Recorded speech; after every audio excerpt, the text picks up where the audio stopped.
Just wait a second, big bud.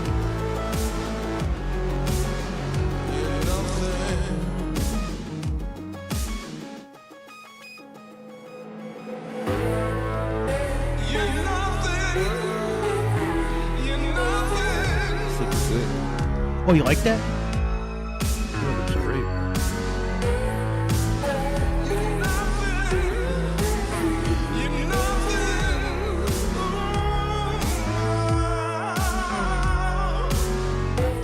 All right, I don't know how I'm going to open up this show.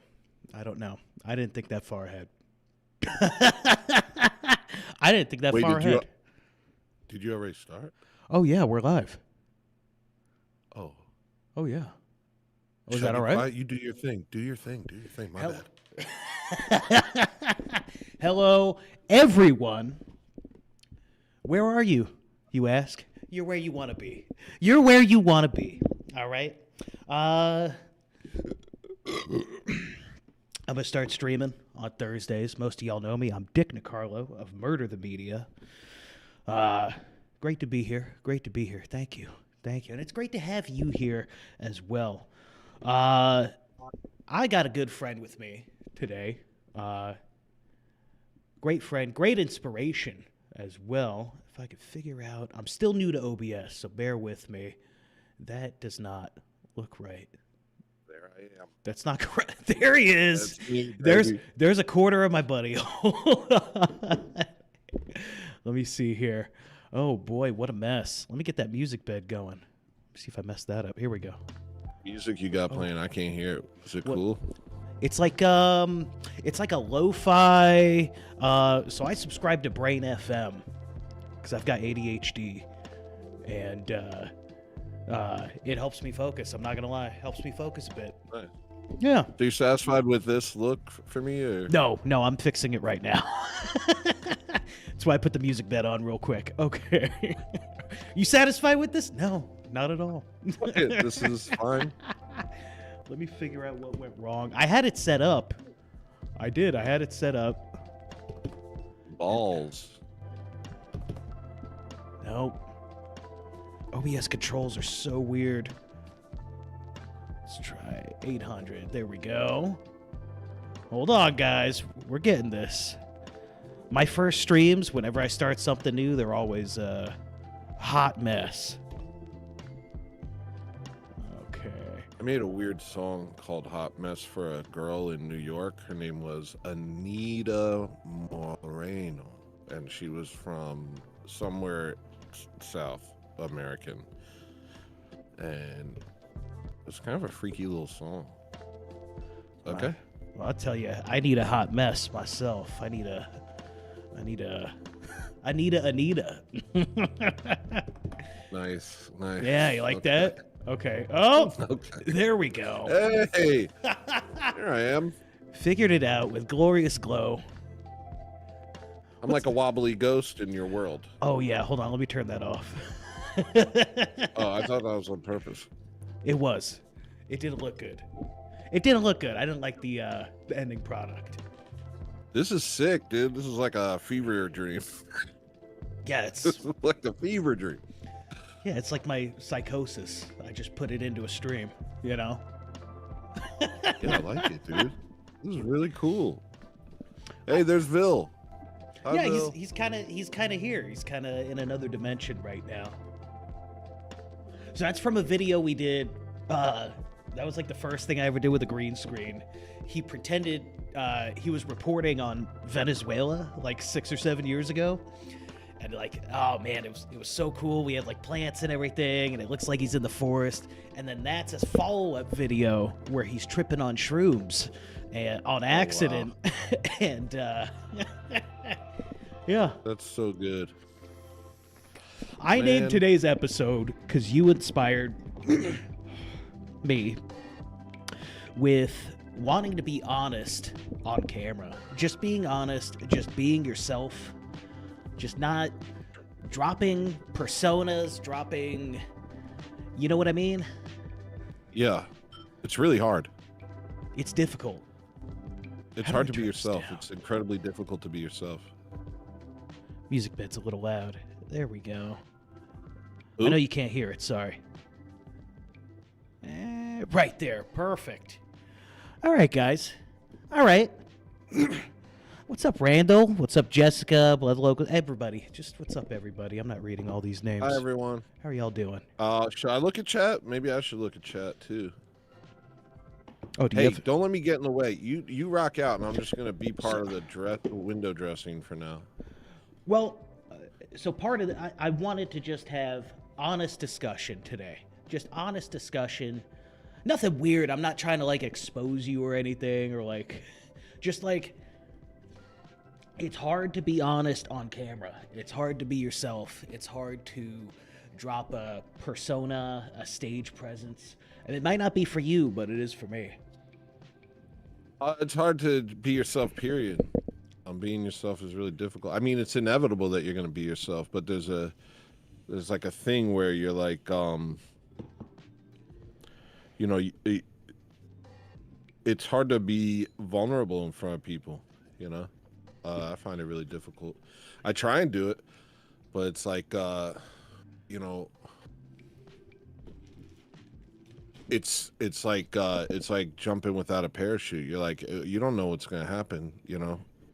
People seem to appreciate it, but I'm always like, have I said too much? Have I gone too far? What have I done? But it's like not being yourself and trying to like do a persona and stuff is also very difficult because it just kind of, it drains you putting on a mask and trying to like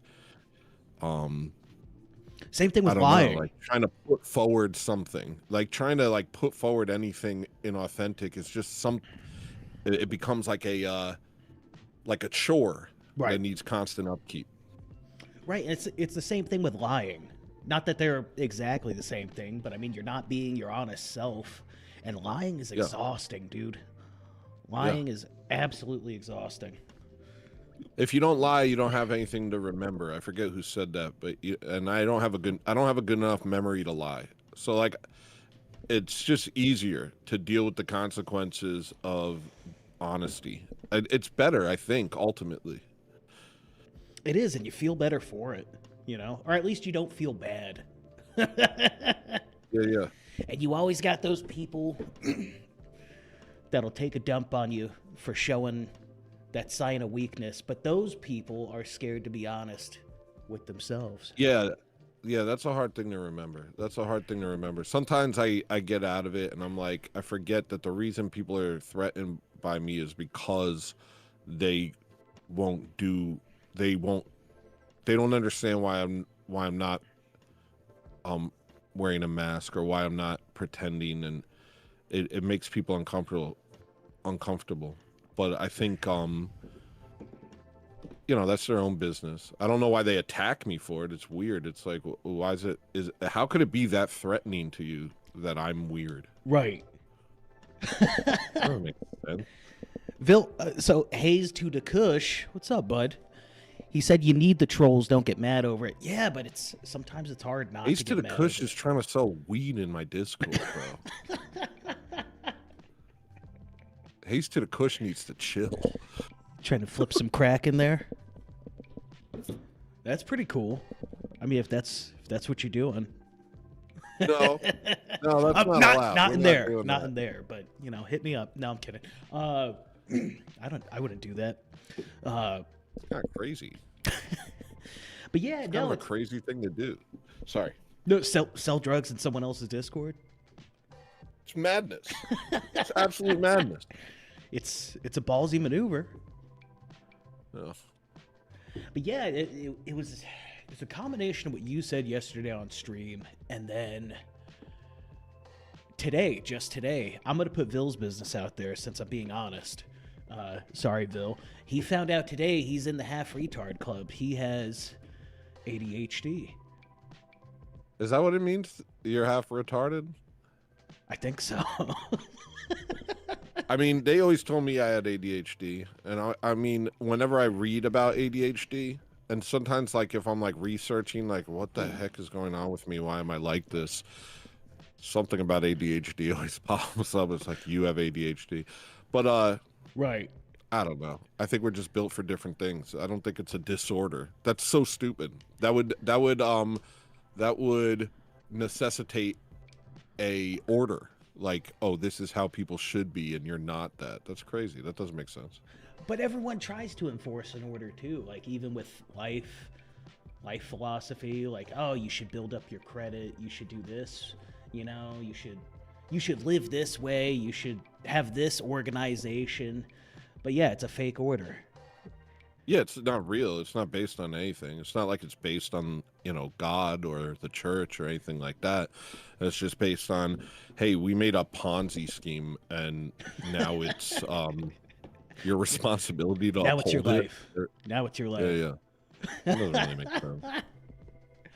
But yeah, I'm considering going on because he was telling me he's had no motivation, he's had low energy, he has foggy mind all the time, unable to focus, and the doctor told him that's ADHD. And I'm like, you know, I've also been, because I got told I had it as a kid, and I was on Adderall, and I didn't really focus better in school, but I don't know. I think now it might help me focus. I'm thinking about going to a Adderall's doctor. awful. Don't take medication, dude. And I'll tell this. I've said this a million times. Nobody, no one ever, anywhere take ADHD meds. Never do it. Do not do it. Just be who you are. It's good enough. Stop letting people say it's not. I understand the brain fog sucks. Work out more, pray, stuff like that.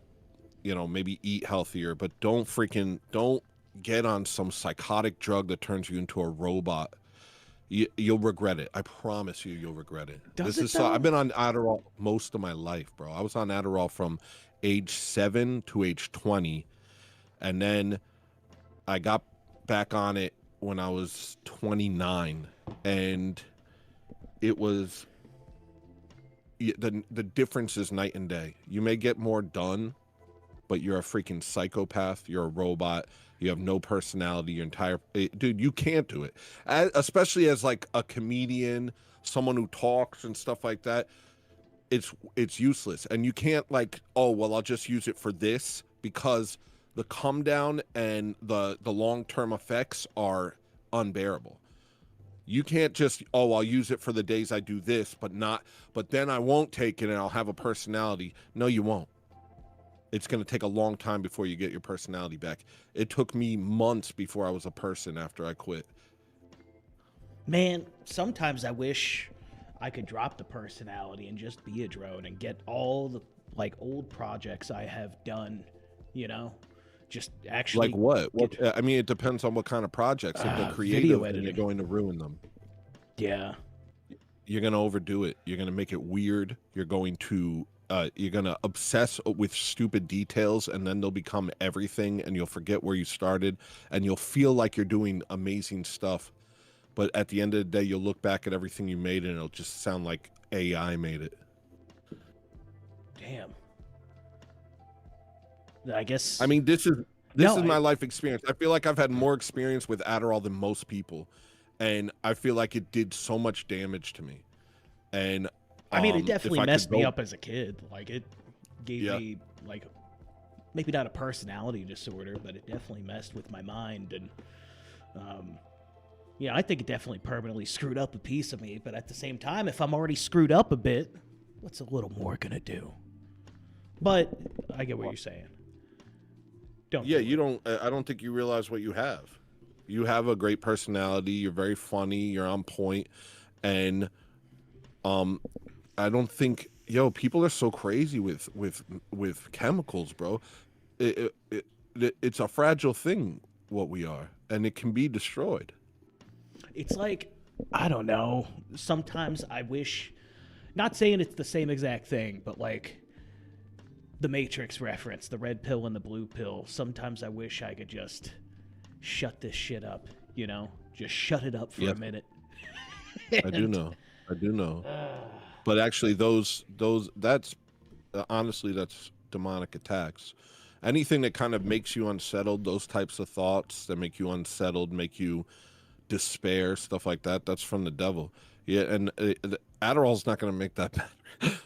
praying will and orthodox and Yeah. living the life of the church helps. I've been going through this, Dick, bro. I've been going through this. Like, I've been having a complete identity crisis for weeks now, and I've been flailing to the point where I didn't know how to do a show for a while. And then I start, really sincerely praying about it and talking to God about it. And I realized that everything that was going on in my head was demonic attacks. And for some reason, I stopped recognizing them as such. And then once you do, you can just Jesus prayer and shoot them down and resist the devil and he will flee from you. A lot of this stuff is spiritual. People have discarded that fact, but a lot of this is spiritual before it's anything else. And who invented the psychology crap? A bunch of Jew team supporters. Yeah. No, you're right. You're right. I just, man, I don't know. And I definitely feel heavy under demonic attack, dude. It's a real thing, The devil isn't just that 1930s Looney Tunes depiction of a guy with red skin with pointy ears and a sharp tail. Like, no, the devil's all around us, and it's a real thing. And man, I've been getting it bad lately. Oh, St. Anthony is had a vision, and the world was covered in demons, and he crumbled under the vision. He fell to his knees and he said, "God, who can get through this?" And Christ said to him, "He who has humility."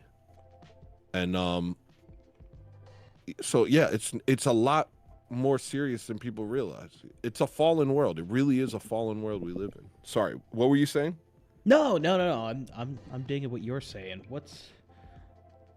Define humility versus humiliation, because they both come from the same root word. You know what I mean? Yeah, sometimes they go hand in hand, bro. Yeah. Humility is gosh, how would you define humility? Here, I'll look it up. I didn't mean to put you on the spot with this isn't a debate channel. No, the fact that I can't define humility is very humiliating. Yeah, I get it. Humbling. Humble. Being humble. It's the opposite of pride. Pride is the reason the devil fell. Humility is the reason we'll be saved. The quality of having a modest view of oneself, one's value or importance. Okay. Yeah. Humility. That's in some ways. Yeah. And then what's humiliation definition? I mean, it does go hand in hand. A lot of times we have to go through a lot of humiliation in our lives before we stop self-aggrandizing. I still do it. Yeah. I still think I'm the greatest artist of my generation. I say it all the time. But I think of myself as like an autistic Terry Davis sort. And I'm like, he said he's the greatest programmer. I'm the greatest artist. Who can tell me not? Tell me not. You can't. But maybe that's like a big issue. I don't know. Is that bad to think that good of your talents? Huh? Is it really that bad to think that good of your talents? Mike Tyson, somebody said that they could beat up Mike Tyson. He's like, it's good that he thinks that. As a boxer, you have to think you're the best. And, I look to Mike Tyson for all my spiritual advice. Got to raise up pigeons, too. I don't know how he talks. I can't do a Mike Tyson impression. He really handles those pigeons if you watch him. He's like I'd be scared if I were a pigeon. Just breaking their spine, just like... Yeah, what was that of Mice and Men? He of Mice and Men's those pigeons. He's like, pretty hair. Who's that, Lenny? Yeah, Lenny. Pet the rabbit, George. Yeah, hey, I got something cool today in the mail. You want to see it? Oh, yeah? You want to see it? Let me see it. Yeah, I do. Yeah. Got something. Wait, should a label. Oh, you. Best $94 I've ever spent. That was $94. Yeah, that's. I don't know what your cut is. No, it was like it's not $30. It's not that. I'll tell you that much. Look at this, bud. Look at that. Yeah. As far as I know, Oh, I've got the man. only one. That's amazing. What a shirt. How's the quality? Does it look good? Like you got filters on your camera. Does everything look good? It definitely looks. Ah. No, I'm kidding. It looks great. It looks great. Yeah? Yeah. Good. What a funny shirt. I made that because you told me to. Dude, it's your best picture. It's a great picture.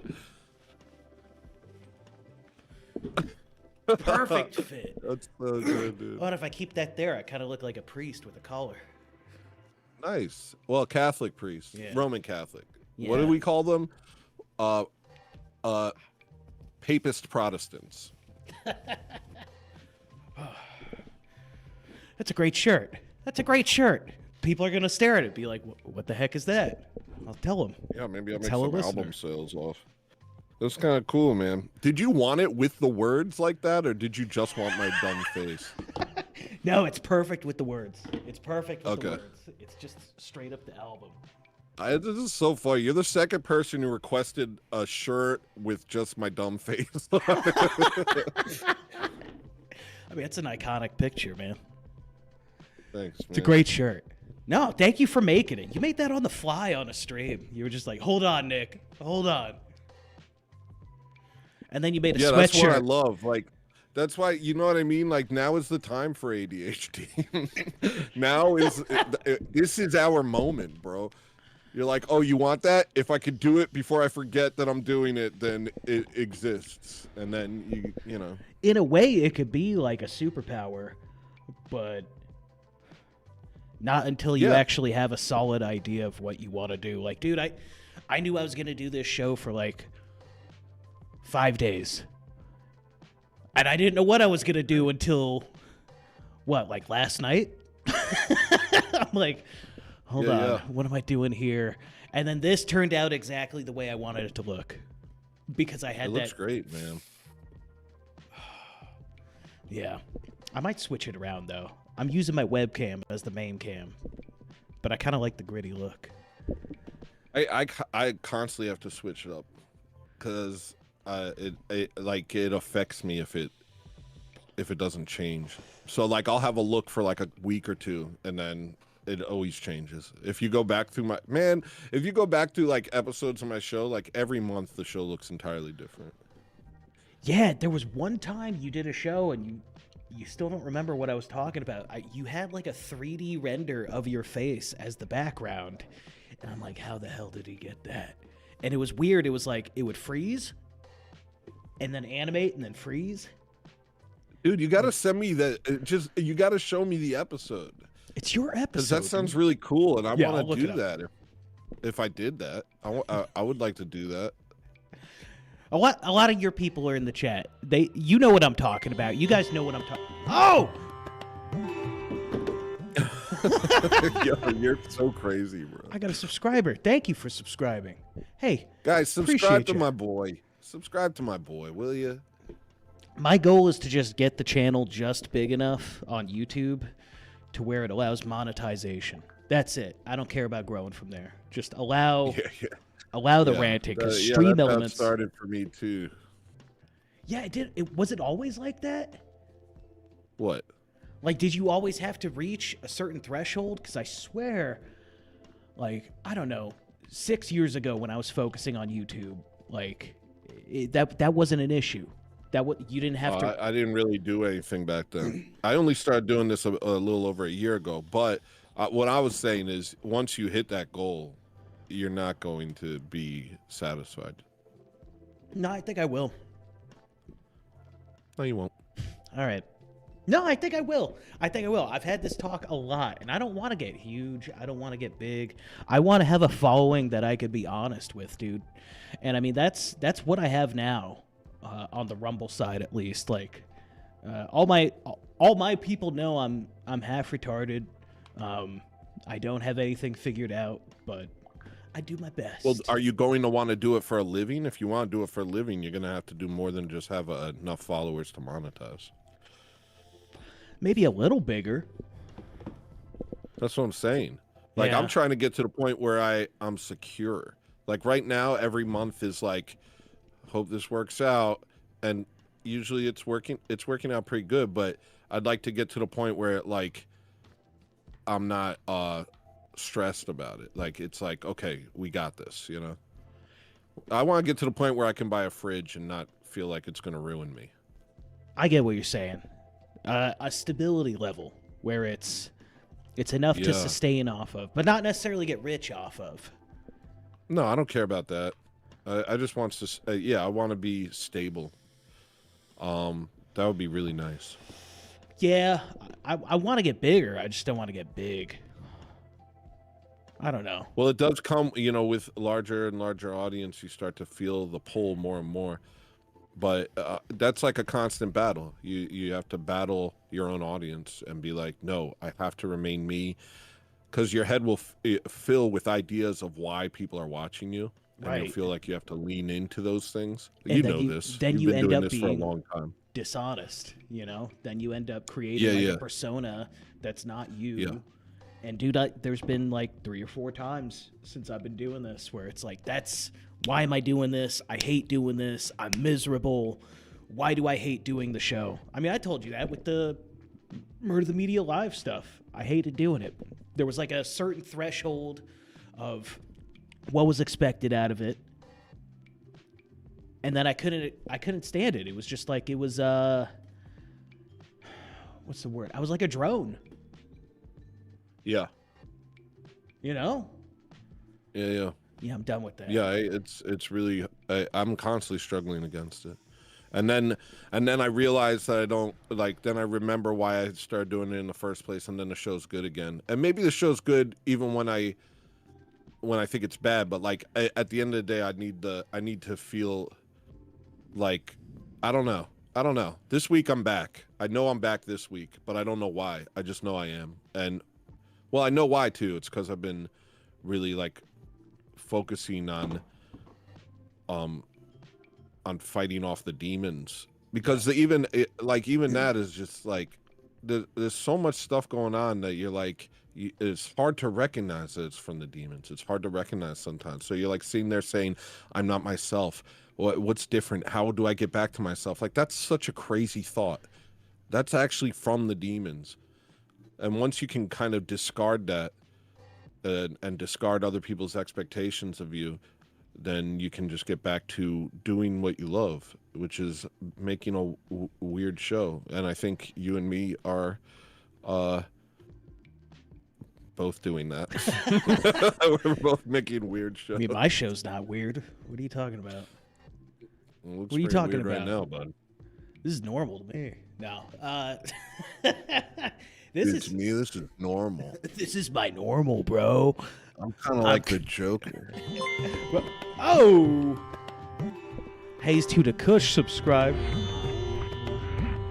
Hey, thanks, bud. Nice, Hayes to the Kush.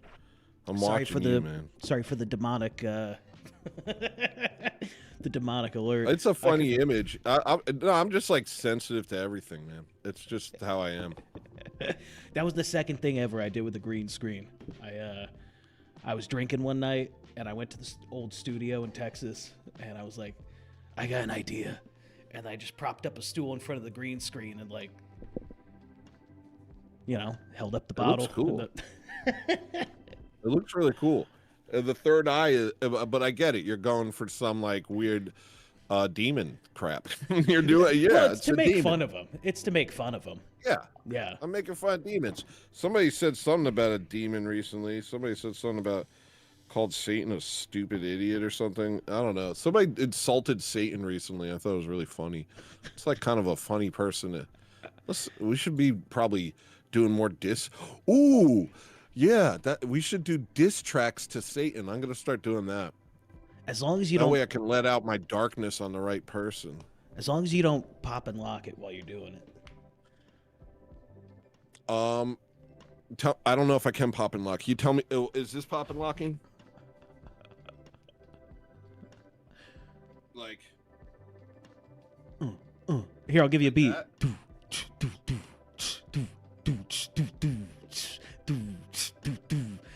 I think that's the robot. What's unlocking?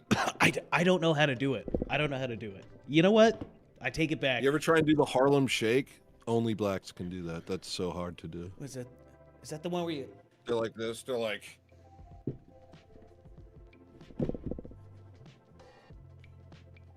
Except they do it really fast. I don't know. I tried to learn to sea walk in prison. Can you? No, my buddy wouldn't teach me. I said, I'm getting out in 2 days. I need you to teach me how to sea walk so I could shock my friends. And he laughed and he goes, ha ha ha! No. My cousin can crip walk. My cousin's been able to crip walk since he was like 10. Of all the things you learn to do at 10. It's like... Yeah. I used to be scared to do stuff like that. I used to be scared to wear blue and red. Then I moved to New York and I started wearing red everywhere. And I was like, you can kill me if you want. You're not going to make me not wear red. I want to wear these colors. I'm tired of you people saying you own these colors. That was the beginning of my journey into full-on racism. Huh? Yeah, you don't own a color. Who the heck are you to tell me you own this color?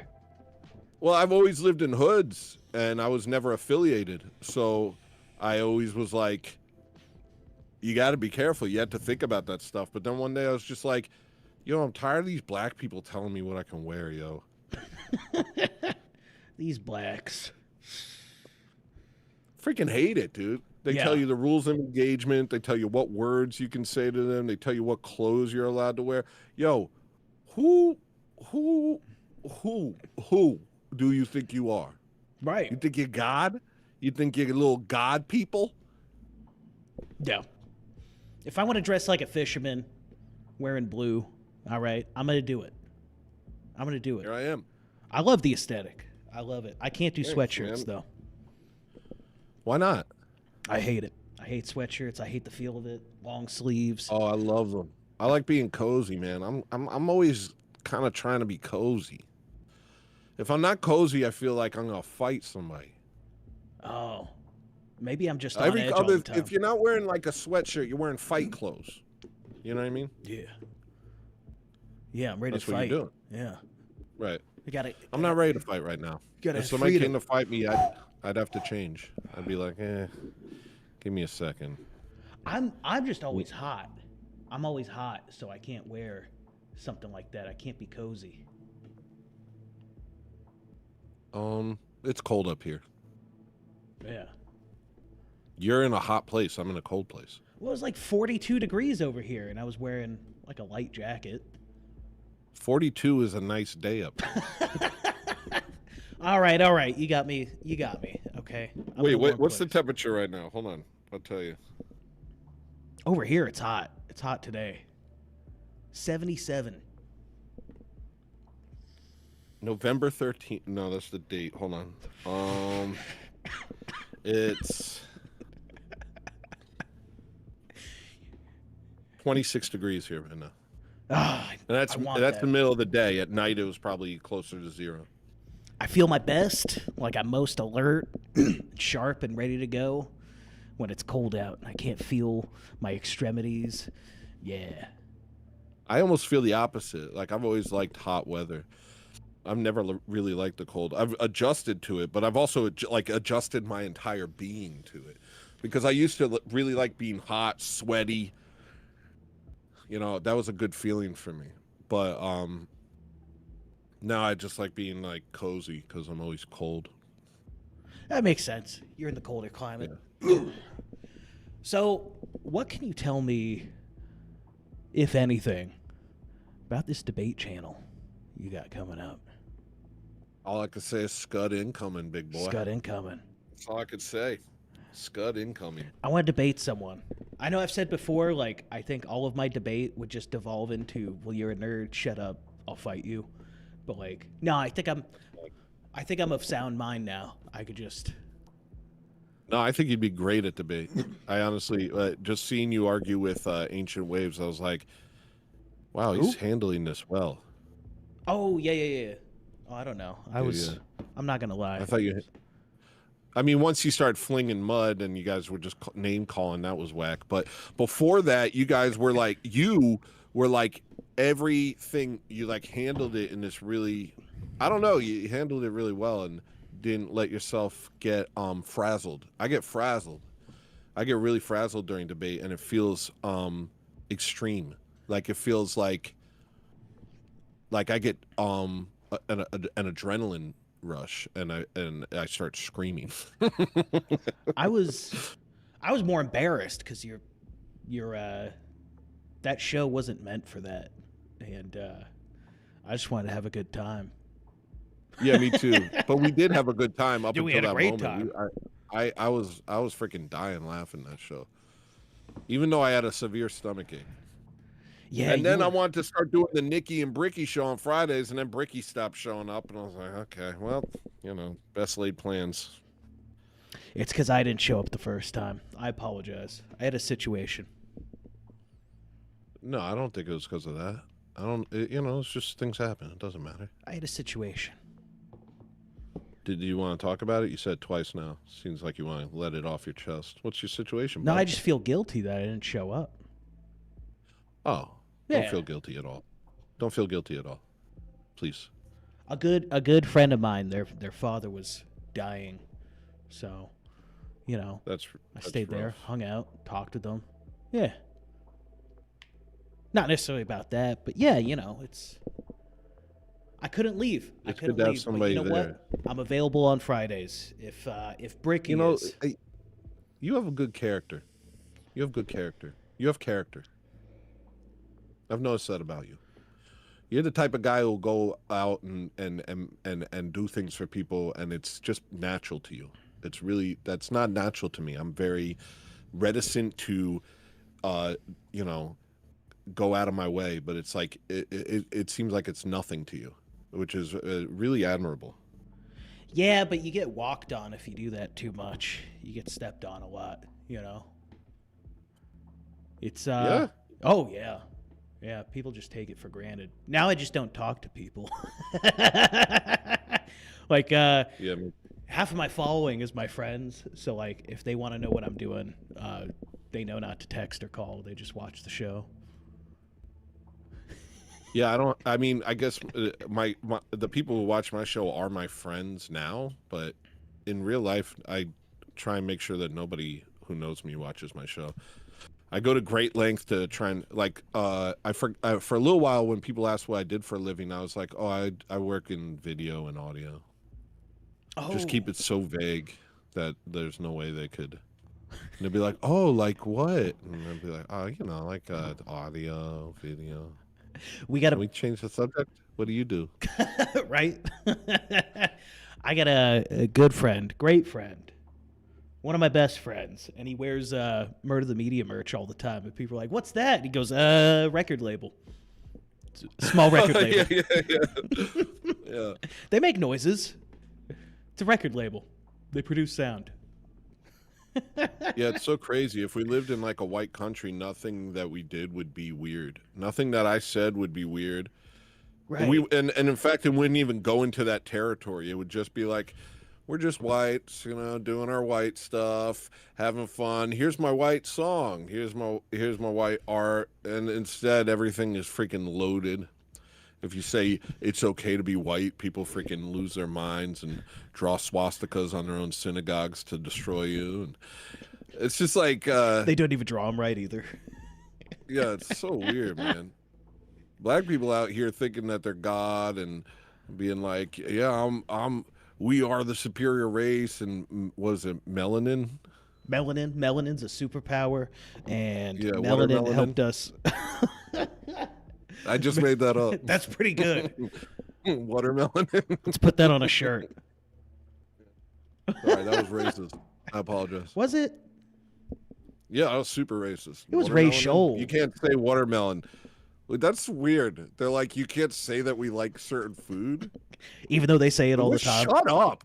How about you shut up forever? Stop. Just shut up.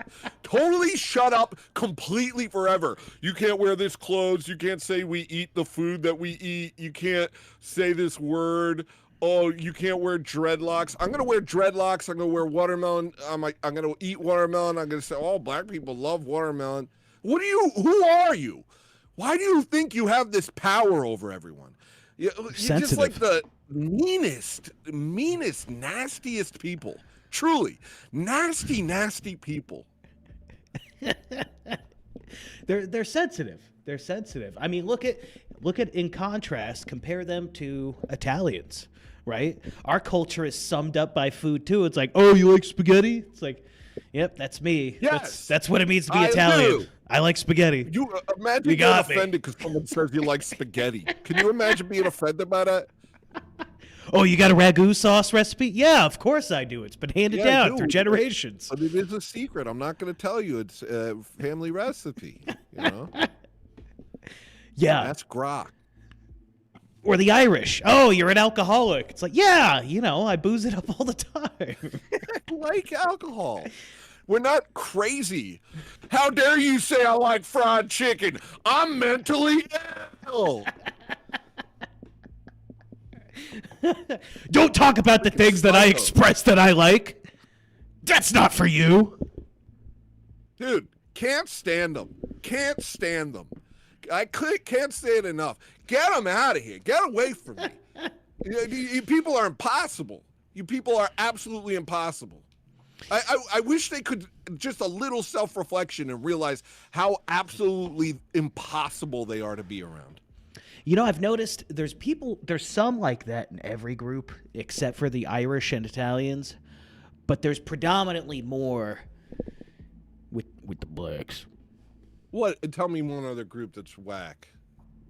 Oh, yeah, some Asians will be sensitive, but it's the college young Asians, Yeah, but they're just trying it out. They're like, "Oh, this is social currency. My culture is not your costume." Sensitive? I could be sensitive. Huh? I could be sensitive. Let me try. Hey, don't squint your eyes and yell "ching chong bing bong" at me. It's like I'm gonna do it anyway. Yeah. You got nothing. That feels crazy. Well, what would be the equivalent of doing that to me? What would be the equivalent of doing "ching chong bing bong" to a white person? White people. Just so I can see if it hurts. Oh, you got a credit score? Do you are you not on EBT? I don't know. Maybe saying round eye. Hey, get out of here, round eye. That doesn't hurt me. That makes me laugh. But I did hate when they would when black people would pull their pants up and they'd be like, they'd be like, I'm a dweeby little nerdy white guy. I hated that. Yeah, their best insult is, oh, you wear your pants where they were designed to go, and mayo is spicy. That's your best jabs? Really? Do better. Well, I don't like mayo is spicy because it's not true. But that's their best. No, I didn't. Go on, sorry. I'm just saying it. That's their best one. That's their best one. It's like they say we smell like wet dogs. Yeah. No, it's not true. I mean, who knows? I don't know what I smell like. I know y'all always smell like cologne and baby powder covering up butt stank. But here, I will say this. I knew a white guy, who we gave him pasta with garlic, and he was like, oh gosh, this is really spicy. And it was just garlic. That was pretty crazy. Fresh garlic's got a kick, but not like that. That is a little ridiculous. That's an anomaly. That's an anomaly. That's a type of white. That's certainly a type of white that they're like, ooh, garlic is spicy. Was he like Midwestern? Was he like or was he like sort of like a Michigan type? Like, oh, geez. Yeah, you might have been from Michigan. Jeez, what do you got on here? Habaneros? Yeah, it was like that. And we were like, it's just garlic. We didn't even put pepper on it. Hey, sound the alarm! I'm burning up over here. But I like that. I like people who are like, they're like, I don't know, what's wrong with thinking food's too spicy? Is that equivalent to causing most of the murders? Well, I almost look at people with that sort of palate and personality and be like, I wish I could be that white. Yeah. I'm not white. I'm actually, that's what I always tell people. I say whites have their own blacks. We don't need blacks. Right. I'm the black people of white people. Like I'm a nuisance to society. I make people uncomfortable. I'm very easily agitated. You don't need white people have enough black people with white people. We don't need We a shout. whole other We're bunch emotional. of them. Yeah, super emotional. You can make me mad and you won't even know, and now I'll punch you in the freaking face a week later, and you'll feel betrayed. Yep. And then I'll realize I was crazy when I see the betrayal in your eyes. Or you could just be shouting, and you're not actually mad. You're just passionate. You're just shouting. You're a lot of violent hand gestures that they would perceive, but it's just me emoting with my hands. Yeah. Oh. Yeah, it's funny. Whites truly have the diversity in their culture, and we don't need any more of it. So Sorry, diverse. guys. We don't need any more of it. We're diverse in our own group. maybe this was all a great thing, you know? Maybe what can I say the J word on this show? Oh, yeah. Are you sure? Yeah, no, go ahead. Go ahead. Oh, okay. The Jaguars. I was going to talk about Jaguars. It was I'm more of a Porsche guy. No, I was talking about the animal of the jungle. I'm more of a puma guy. Anyway, hold on. I'm going to forget what I was even going to say with that dumb joke. Go ahead, I'm listening. Jews experiment, melting pot. Okay, so what the Jews tried to do. Wait, you're gone. I closed my eyes for 1 second and you're gone. I was hoping one of my after images would stay just long enough for me to... Sorry, what were you saying? So the Jews, they created this melting pot situation, and they're like, oh, we're going to make you all think that you're the same, and this, that, and the other thing, and we're going to trick you and make you interbreed until you don't know who you are, and you don't have a national identity, and then we're going to take over. You know how they've been doing. But one thing that has happened from that is I feel a lot more kinship towards other whites, regardless of whether they're German or British or even Greek or Italian. It doesn't matter. I'm like, those are my people. All of them are, even Eastern Europeans, they're all my people. And so in a way, it's kind of like a pressure cooker where it's like, you know what, we're not so different, but y'all are. Definitely you guys are. I mean, that's the definition of Western nations. Any nation that was touched by Christianity, except for Japan, but almost any other nation that's been touched by Christianity did better for it, and that's sort of what one of the biggest defining thing of whites. Japan's a weird one. I think we reached out to them too early in their development. Well, the Orthodox Church reached out to them a little later. There were, I think, saints, priests, and monks who came from, I think the saint's name is Saint Nicholas. Maybe I'm wrong, and he kind of grew orthodoxy in Japan. There's actually a pretty decent Orthodox movement in Japan, actually. Well, now, but I mean, look at where they've been. You know what I mean? They're selling used girls' underwear out of vending machines, and they got Japanese jerk-off booths, and all their genitals are blurred. I don't understand how the last one is. Oh, you mean in real life they have blurry genitals? I don't know. I've never seen them in person. It's just what I've heard. Well, who wants to? Right. You don't need to. I'm good. I'm good. You're good, dude. But, we have a lot of that stuff, too. Like, they have jerk-off booths. Even in, the 80s and 90s, there were, jerk-off booths in sex stores in America. Right.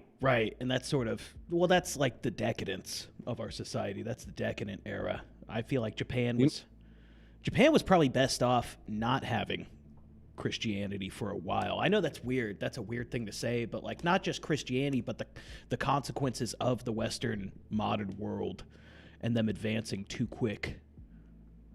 Well, you can have Christianity without all that. Oh, you can. I'll say this. You've reminded me of two Scorsese movies in just the past 1 minute.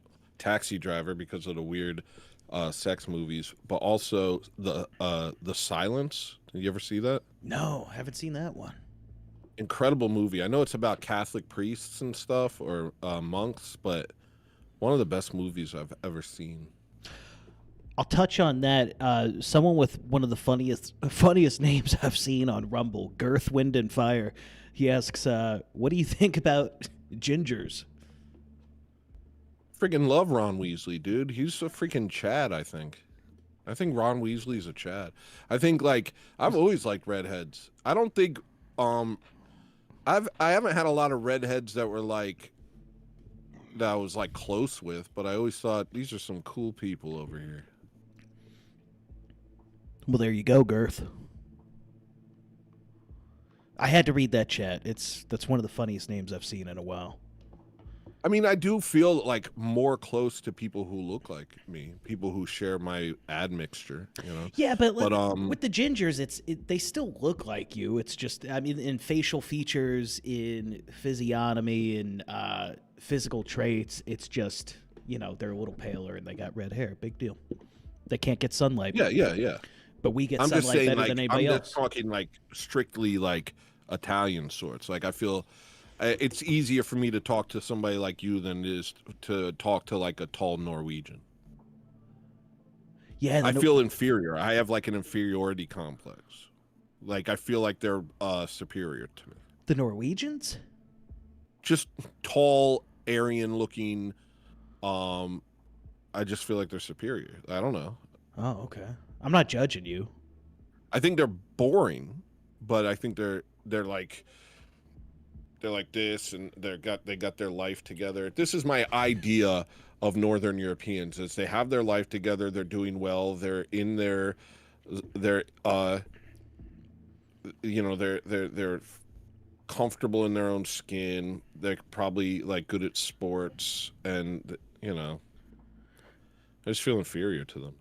I don't know. I always thought the Northern Europeans are the ones with like weird degeneracy rampant throughout them, sexual degeneracy, weird stuff. I've never heard that. What makes you say that? Because of the Germans? Because of just the a feeling? Germans? Just a feeling.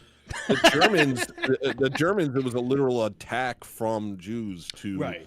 I mean, the Germans are like that because of Weimar, and because of Jewish degeneracy. Right. And them losing. In general, I think they're a proud, strong people. Germans or Norwegians? Northern Europeans in general. Germans too, a little bit. Yeah. Even Austrians. I don't know the difference between Germany and Austria. Nice, bud. Cool. I'm just. I didn't really know there was a difference. I thought they were pretty much the Austria same thing. was one of the greatest empires of the Western world for a very long time. It produced great painters, great musicians. Germany, I don't know. Germany was different. So now you've been helped. Thank you. I feel like a real student. No, because I tried to be smart and then realized I was stupid as I was talking. So that didn't work. While we're being honest, I know that they're different places. I know about the Austro-Hungarian Empire. Okay. And then I don't remember why Germany broke off, actually. Or I don't actually remember why. I don't know. It's one part. I know a lot of history. I don't know it all. You know, I'm no Jay Dyer or anything, or you know, I'm not a scholar. I just kind of know what I know. When I've known. Did you go to college at all? Nah. I got my GED in prison. Whoa. Yeah. Nice. Yeah, I was. I tested higher than everybody else. Yeah, you're smart. I have You're some smarter education. than all the prisoners. I was the world's smartest convict. I had people going in the free. I called them and I told them, I was like, yeah, not only did I test higher, but I tested higher than any other convict in the history of the GED test, and they're throwing a parade for me at the prison. They're like, really? I was like, yeah, it's happening tomorrow. They gave you a parade? No, but I did give a valedictorian speech because I was the valedictorian of the GED class of prison. What was that like? sad, but I made it comical because I started I used that platform to like dig into the prison administration staff and like the rampant drug use that they allow and all that other stuff. And I saw the warden. Wait, like so you just took shots at the system? Wow. I did. Better conditions for prisoners now. Better conditions for prisoners now. That sort of thing. Well, that's the thing. If you allow better conditions, then that just allows a better condition for the guards to flood in drugs. So. Well, what about to what drugs? Oh, the guards flood the drugs into the prison system. So if you allow better conditions for the inmates, that just allows more freedom for them. Well, to you do just drugs. need a better group of people. You need a better measure of people. That's all. You need people with a sense of honor and duty. I think we just don't need prisons. People shouldn't be getting raped in prison. That's crazy. I just don't think we should have prisons. What? What do you mean? What do we need prisons for? Because of crime. Yeah, but like, hold on. Let me explain my point. No. Hold on. I know it sounds weird. It's like a progressivist kind of take, but I mean, like, dude, half these prisons, they allow like work permits where you can leave the grounds and like go function in society to make money and stuff. And if a person that's why I can't go to Dairy Queen anymore.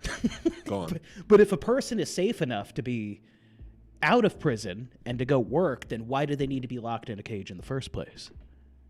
Punishment for crime. It's not about rehabilitation. It's about punishment. It's about setting a precedent.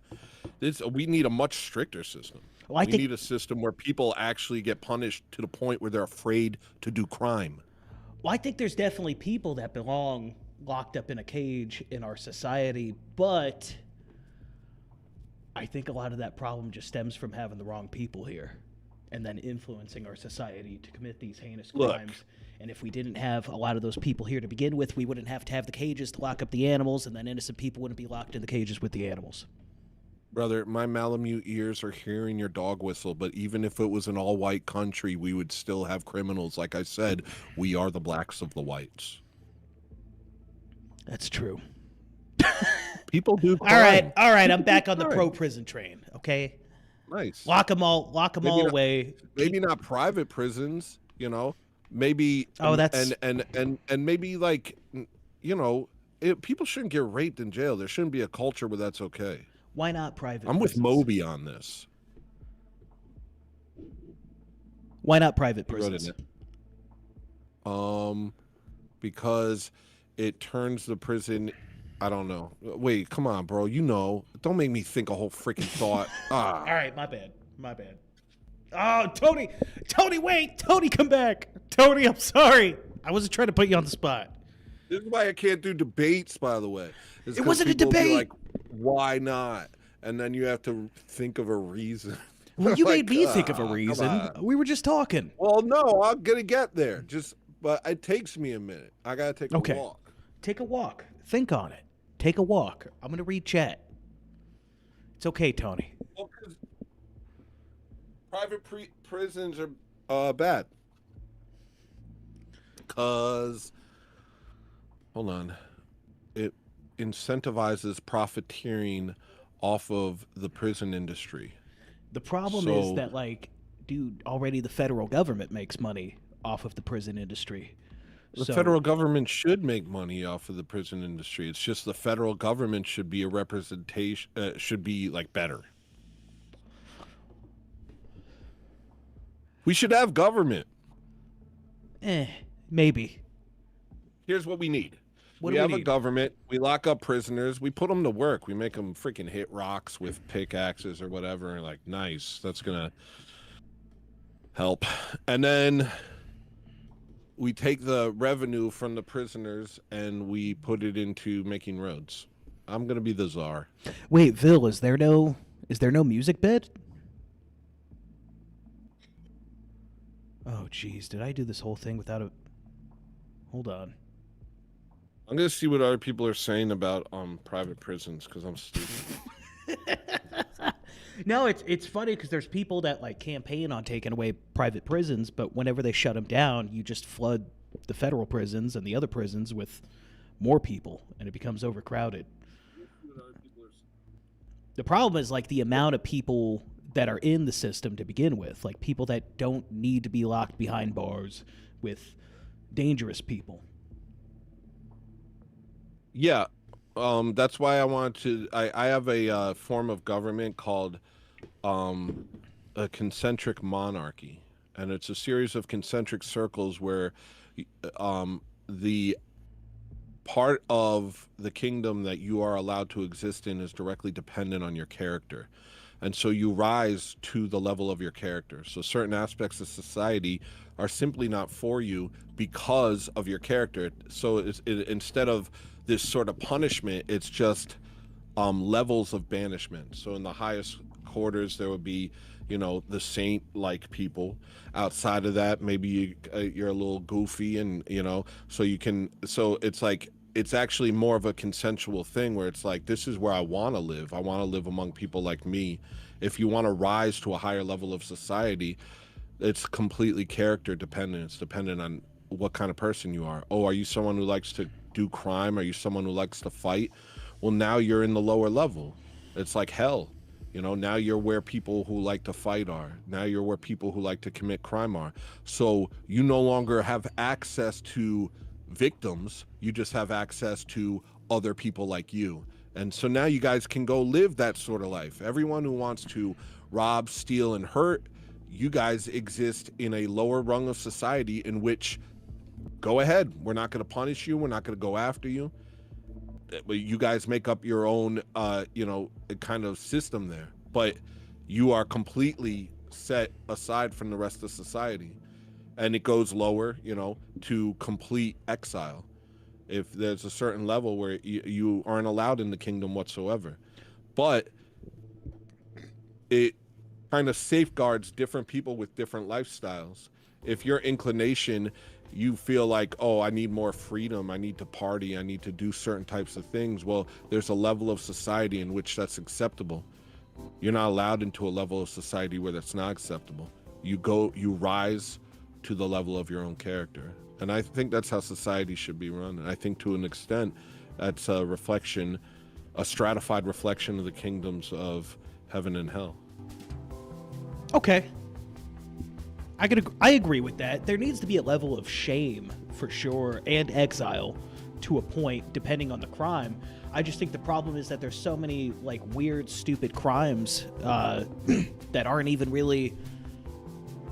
I wouldn't even consider them crimes to begin with, that somebody could be locked up for, and say you got someone who, I don't know, murdered his family, and you got him in prison, versus, yeah. And then someone who, I don't know, they kind of filed their taxes wrong, and maybe it's a little fraudulent, and you got them in the same box. Can you guys hear the music bed now?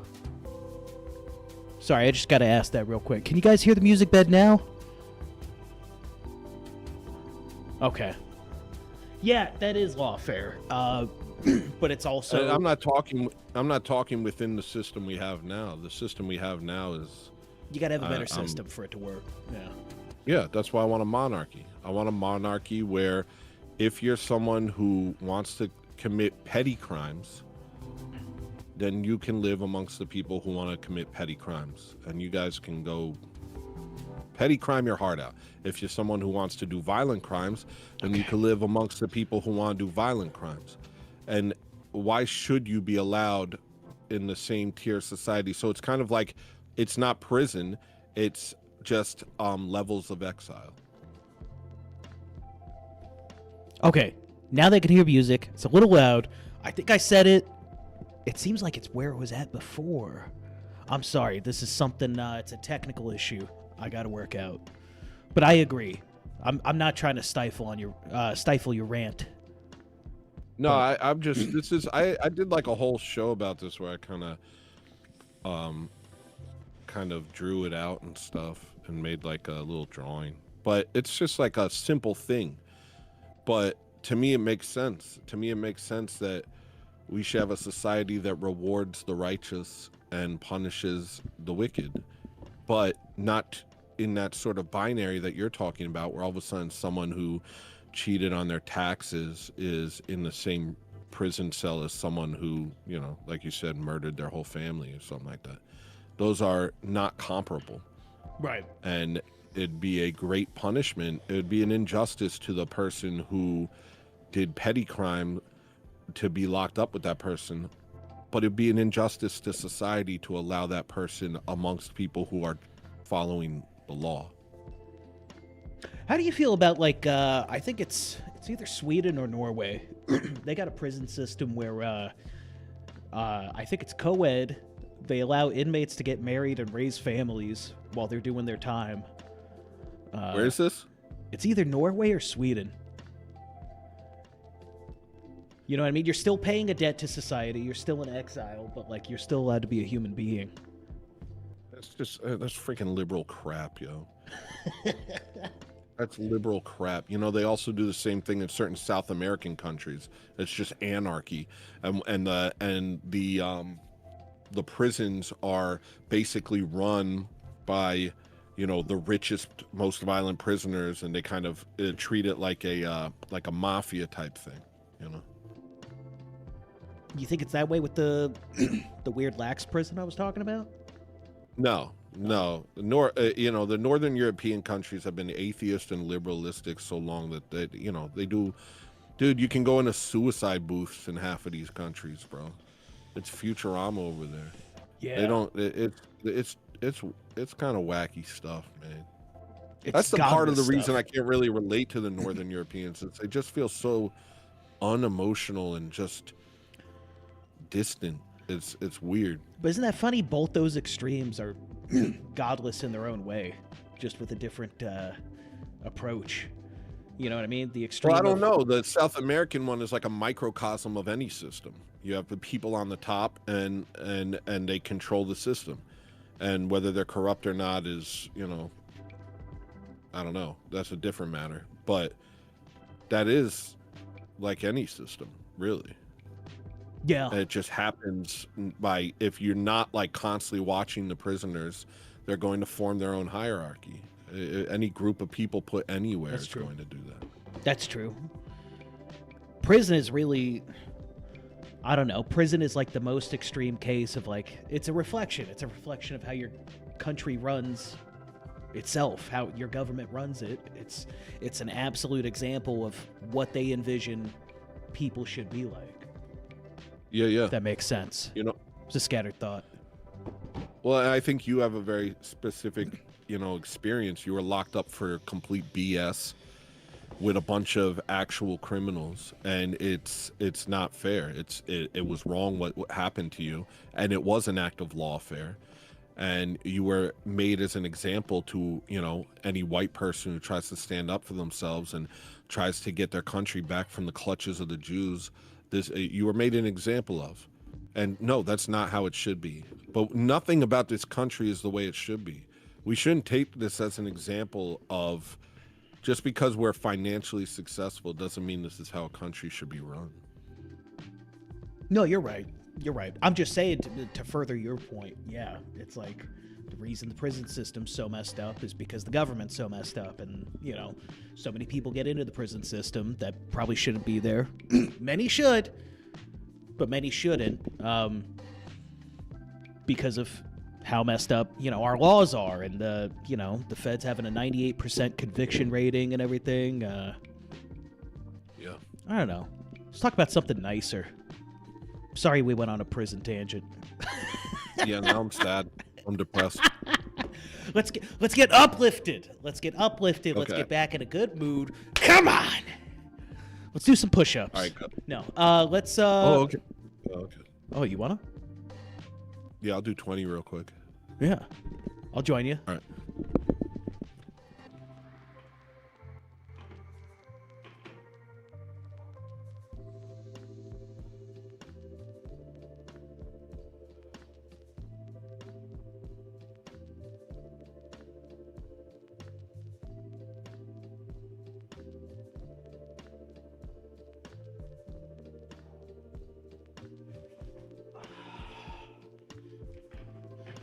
Feels good. Yeah, same speed. We did the same speed. Oh, that's how I know you did a perfect push-up, my friend. Yeah, I did a pretty good push-ups. Oh, I'm trying not to breathe hard right now. I was just about to say something depressing and tragic, but I'm not gonna. All right. Moving on. Gotta catch my breath. I didn't breathe right through those.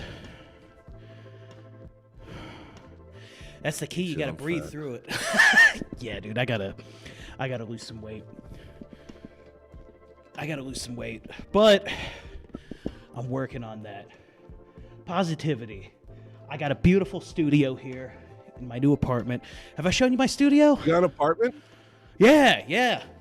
I no longer Nice, man. I no longer live where I was. I got my own place. It's the first place I've ever had that's just my own. Really? Yeah, here, check it out. Let's see. Congrats, bro. Hold on. I got this set up. There we go. Take a look at this. Hold on. This looks the same as the other place. Nah, this is totally different. Let me move with the microphone here. Hold on. Okay. Woo! Oh yeah, check it out. That's our setup and everything. Yeah. Nice work, man. Congrats. All green screen. Got my bass there, my beautiful bass. Oh yeah. Got my studio gun at the ready. Nice for shooting. Yeah. See that sign? It's a good sign. Yeah, Cox Custom Woodworks made that for me. And it's a 3D, like it's a laser etched sign. Wow. That's great, man. Oh, yeah. Life's good. Life is great. And it's, now I gotta hold on. Oh, jeez. Look how flag is that? Which one? That one? You got a flag in the corner. What is that? It's a pretty cool flag. I don't know. I found it at a thrift store. It looked cool, so I just got it.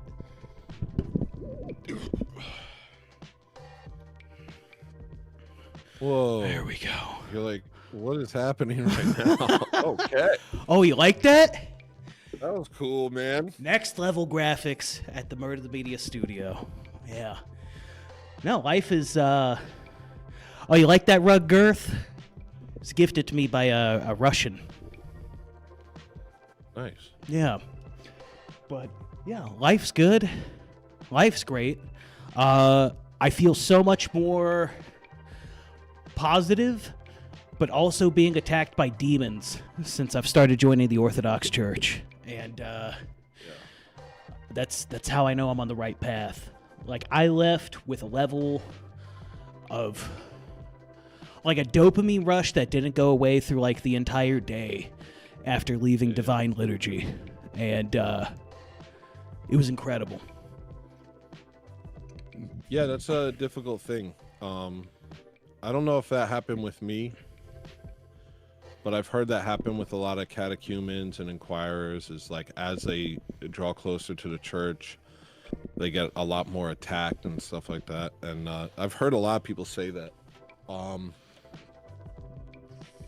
I think I got lucky, not lucky. There was a lot of grace given to me for some reason. And so I was able to make it through without a lot of issues. But I have heard that happen to people quite a bit, where it's like they see somebody going for orthodoxy and they just, that, you know, that's when they try and ramp up the attacks.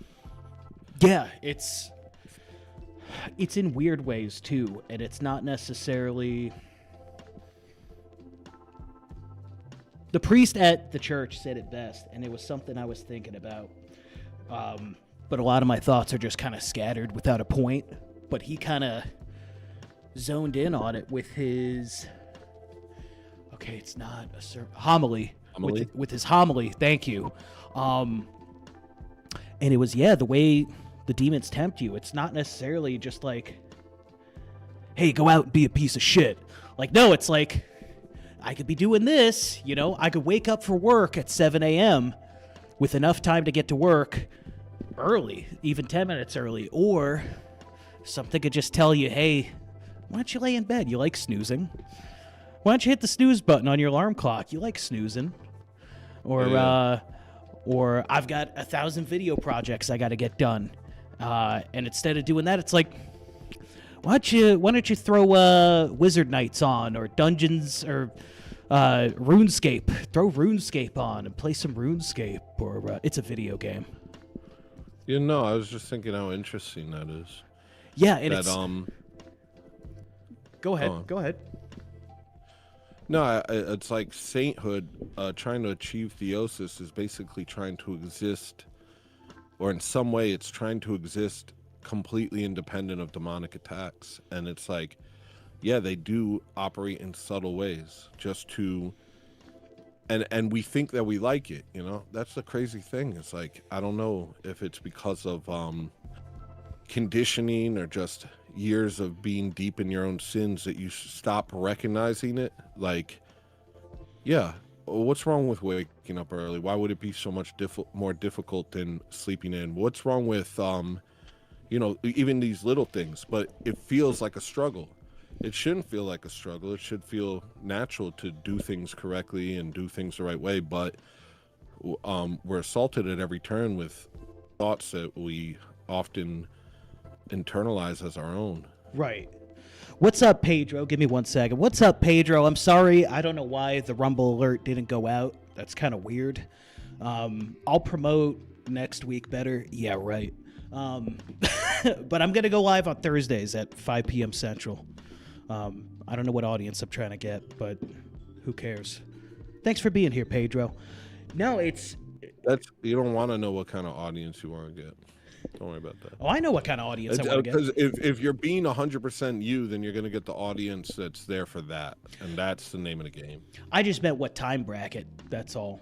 Like, do I want to catch, like, day people, night people, you know? That's what I meant by that. Yeah. But I know exactly what type of audience as far as people.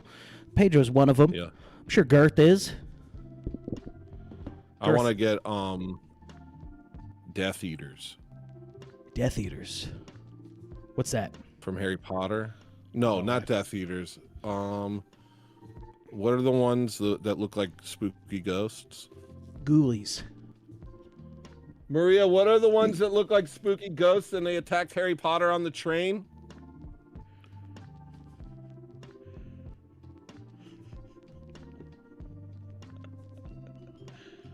I never watched Harry Potter. I thought she was gonna reply. She didn't. I thought so. Dementors. Okay. Yeah. I'm trying to gain an audience of Dementors. That's pretty cool. It's funny what I'm saying. You haven't watched Harry Potter, but what I'm saying is really funny to me. You should watch Harry Potter. It's a right-wing dog whistle. Really? Yeah, I thought Lord of the Rings was. Harry Potter is based. Harry Potter's based, bro. It is. All right, I'll check it out. Maybe. I might be too old. I've been watching it. I'm 42. I'm watching it right now, and it's so good, dude. I never really watched it before, but I'm watching it now. I'm like, this is the best. I like it better than Lord of the Rings. I like it better than Star Wars. It's better than Star Wars. It's the best. Well, I freaking love Harry Potter. My headset just disconnected. Hold on. It'll reconnect. I can't hear anything. Hold on. Let me check chat, see if people think I'm bad. There we go. I'm back. Sorry. We were talking about, well, almost anything's better than Star Wars. Star Wars really just isn't that good. And there's too much. But the original trilogy was pretty okay, I guess. I think Harry Potter is just the best. When I finish watching it, I'm going to probably just watch it again, try and pay attention better. My problem is, whenever I hear British accents, I immediately think, retard, retard, retard! Retard. Yeah, I know. You said that before. I really like that. Dude, I can't help it. Except for Bricky. Bricky was cool, because I think he was... But you trained yourself to do that, or no? It wasn't so much training. It was like more of just like a switch flip of like, you know, we're because of progressivism and liberal media and everything, they try to tell you the Southerners are the retards, and Southern accents are stupid, and that indicates low IQ. But like, some of the smartest people I've ever met with something real to teach you in life have been Southerners with deep Southern accents and drawls, and Heck yeah, dude. Some of the most nothing speakers I've ever heard of and heard from were British accented folks. Well, then, you know what? It could probably just be that it's none of those things. It's just some people are smart, some people are dumb, regardless of their accents. That could be it. I could be wrong. But I do have the British thing. I do get that. Like, I love a British accent, man. I love listening to British people talk, and it just makes you feel cozy. I like the Cockney accent. Yeah, Cockney's kind of like a sort of redneck of British Right, type, the guttural, like football guy, you know, at the pub. Have you heard that song? My collar's blue, but my neck is red. No, it sounds like sounds like a quarter of country music. It's so good, bro. It just came out, bro. It's by like John Jay or something. There's no backing music. It's just him with a light reverb singing. He goes, working hard to keep my family fed.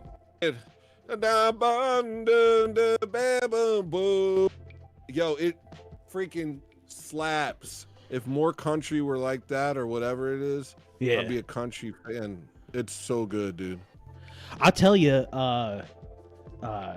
Zach Bryan, he's the best modern country musician in my opinion. I don't know if you heard of him. I'll check him out, but I'm gonna hate it. I know I will.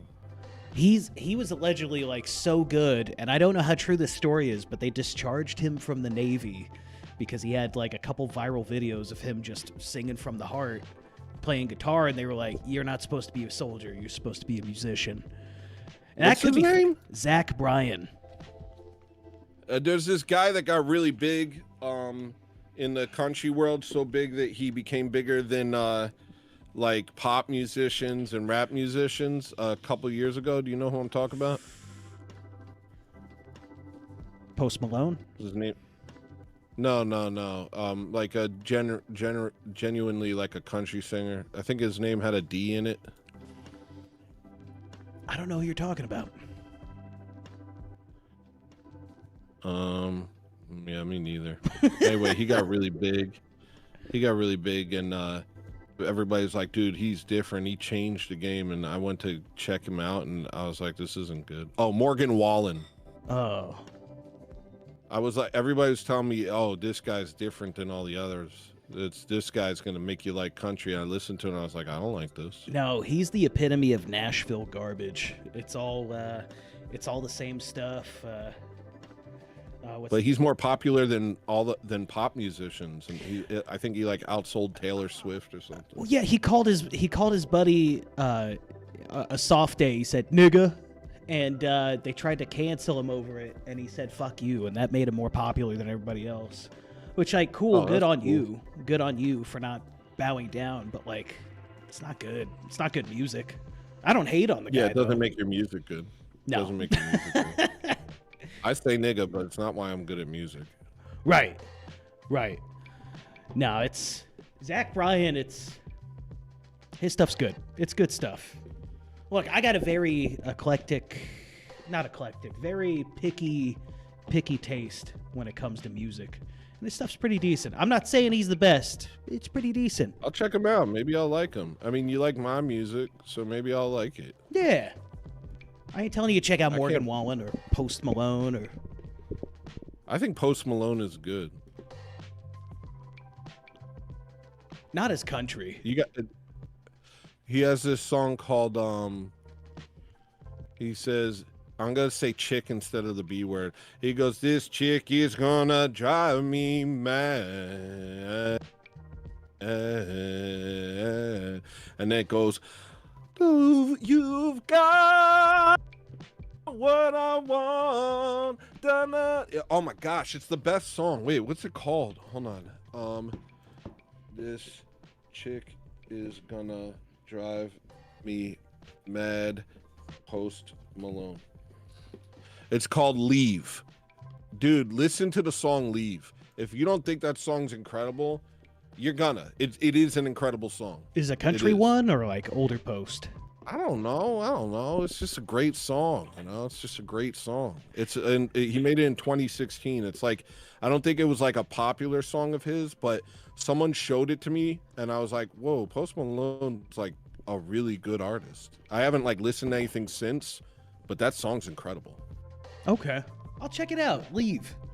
I'll check it out. I'll give it a listen. It's amazing. I'm not making guarantees. It's freaking. I got chills from that song. Really? Okay. Yeah. Yeah, I'll check it out. Our audience wants to check out. So Hi-Ho Candy Cane, Mela Forte, Jessica Bowman. Wait, nope, she didn't ask. Just Hi-Ho Candy Cane asks, how's the MTM opening song coming along? I listened to it on stream a couple days ago, and I was like, that sounds whack. Oh. I liked where you were going with it. Take your time with it. Take your time with it. I suck. I want to do. No, I don't suck. I'm tired of hurting myself. Yeah. I'm tired of beating myself up. You're great. But what I mean is like, I gotta get it. I wish I could just, I wish you could just pick a song I made and be like, can we have that song? Will you do that? Maybe with some tweaks. How about this song? Huh? Maybe with some tweaks. How about you jump on? How about you and me do a private stream on my channel, and we can run through a couple tracks, and you tell me, and you can be on my stream, and you can tell me if it. I don't know. I'll try. I'll work on the track more. It just doesn't slap. Hold on, I'll open it. Maybe we don't even go with the big band sound. I just thought. What about Shooting Stars? I could turn Shooting Stars into a Murder the Media song. See, that song doesn't really have that like that snap energy of like hype. It's a good song. It's like a good ambient song and everything. That's a music bed track. Yeah. But what about that song, that TOS song that I made? Do you want that to be your theme song? That goes kind of hard. But that's too hard. That's like dark. One's too bright, one's too dark. You're looking for like excitement. Excitement with a good beat. What the hell is that? I've never been excited in my life. Are you kidding me? Yes, no. I've never been excited. Not once. What's exciting?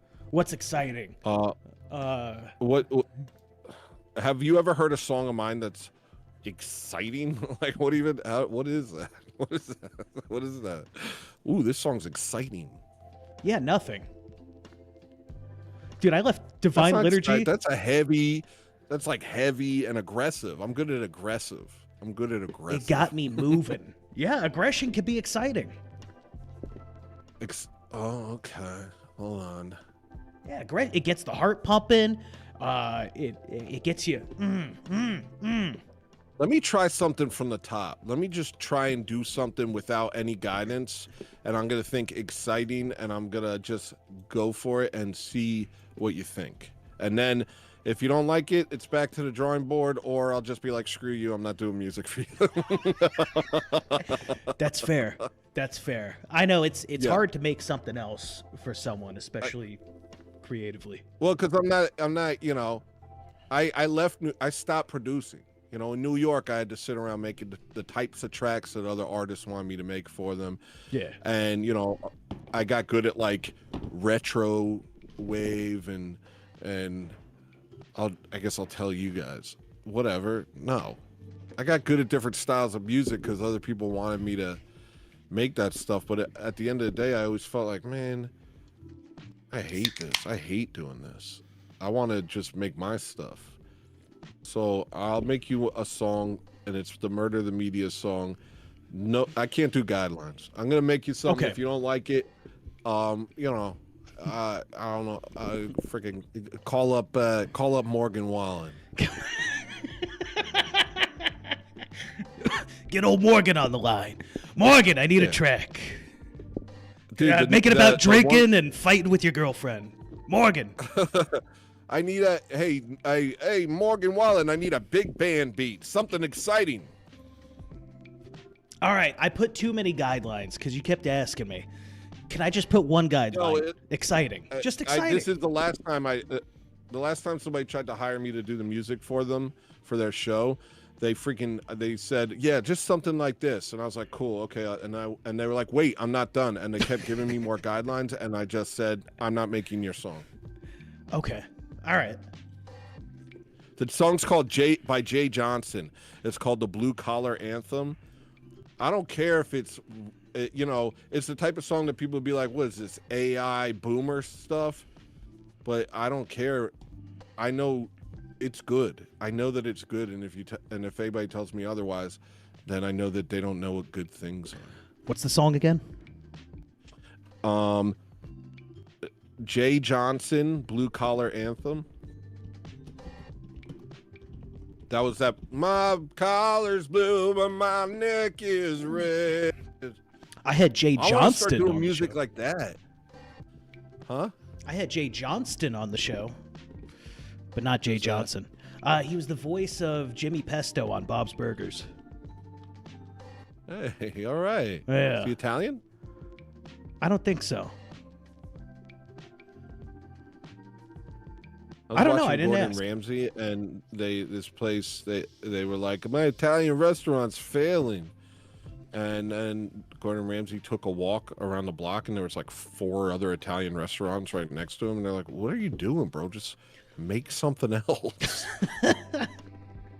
Make anything. Give variety. Yeah. Maria makes me watch Gordon Ramsay. I don't think I don't think any of it's real. I don't believe in any of it. I don't believe it.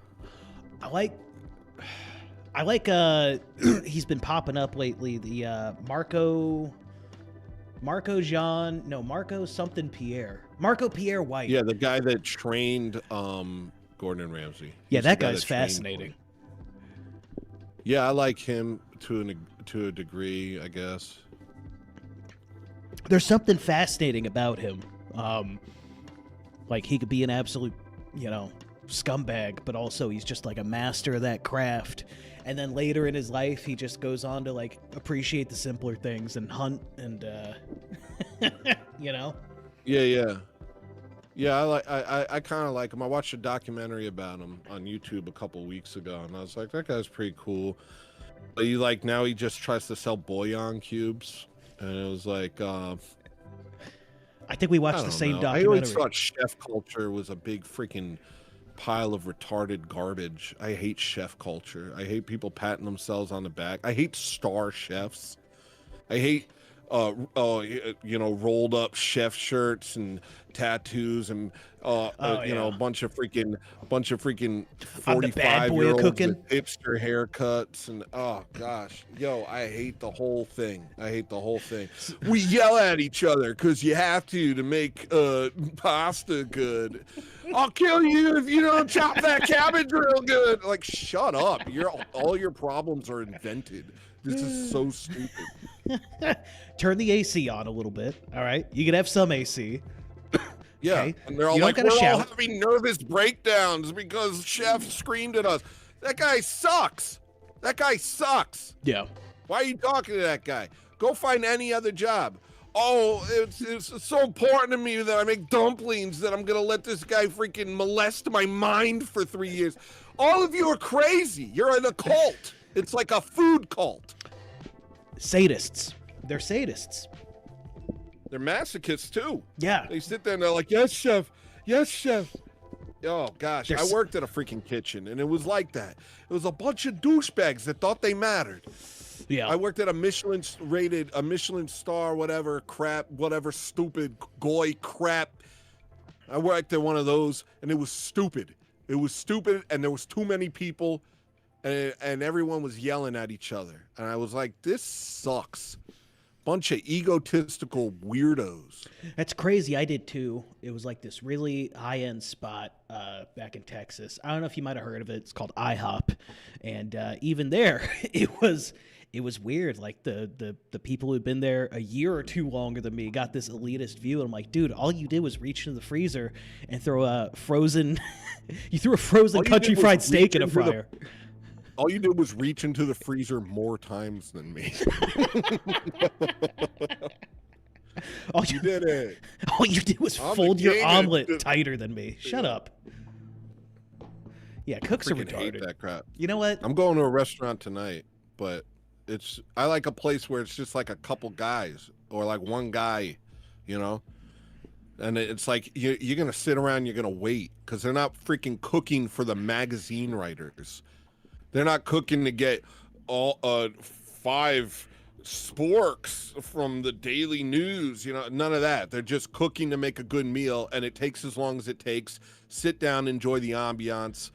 I hate all of it, bro. Now that I think about it, Marco, whatever his name is, I already forgot his name because I don't like him now. Like, why was it so important to?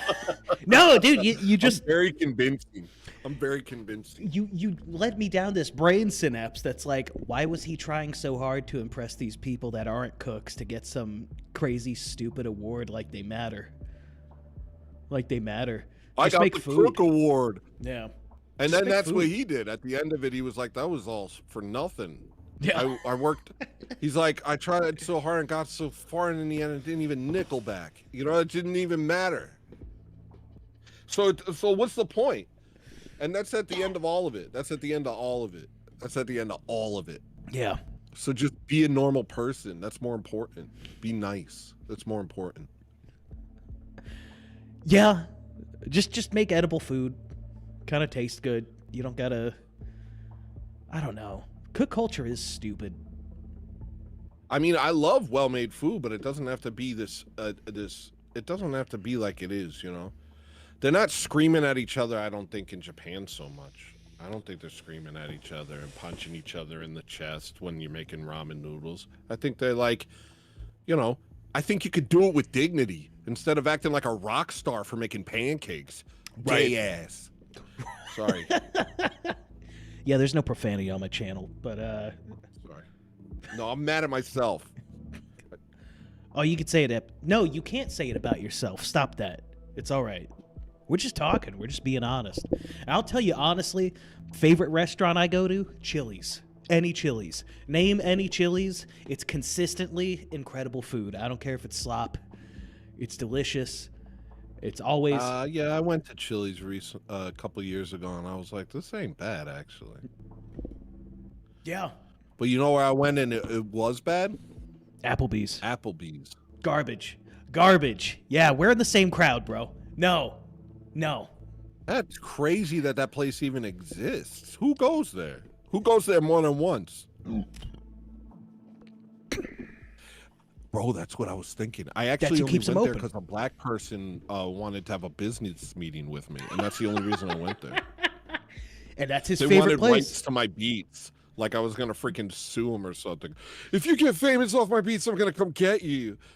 Well, I guess, you know, they're used to dealing with crabs in a bucket, but I don't give a crap. But anyway, they came to me in New York, and we had a business meeting at Applebee's, and they had me sign over stuff so that they could own the rights to the beats.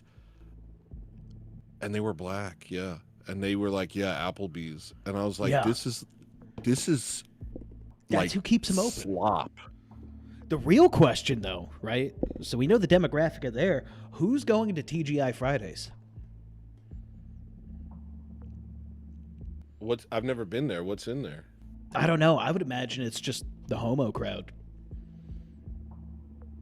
Oh. What do they Why? have? They got, well, they're not at Chili's. Well, they're serving at Chili's, but they're not eating at Chili's. TGI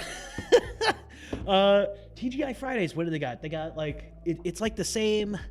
I swear they all tried to mimic the Chili's vibe, but they all do it so poorly. Fridays, they do, what do they got? The loaded potato skins. So it's like the outer end of the potato, but they put bacon on it. What else do they got? Wings, boneless wings. It's not even really a wing. It's boring. Yeah. You ever go to Red Robin? No, never been. Trash. Yeah? My brother loves Red Robin. Every time I've gone there, I've been like, what the? This place sucks, dude. This place freaking sucks, dude. But it's just burgers. How do you mess up a burger? You'd be surprised. You'd be surprised. I've had a lot of bad burgers in my day. I love a good burger, man. It's probably one of my favorite things is a good burger, but I don't know. I've had a lot of bad ones. The best burger is the burger you make for yourself, though. Let's be real. You Yeah. know? I don't know. Oh, you're not a good cook? I'm pretty, nah. I used to be pretty good at cooking. Then, I don't know. I think like maybe I'm like getting more and more retarded with each passing day. I can't really tell. I think I'm losing my mind, Dick. I think I'm actually like completely losing my mind. I have no idea what's going on. If I tried to cook a meal, I'd burn down the house, you know, and then bite the dog and think it was a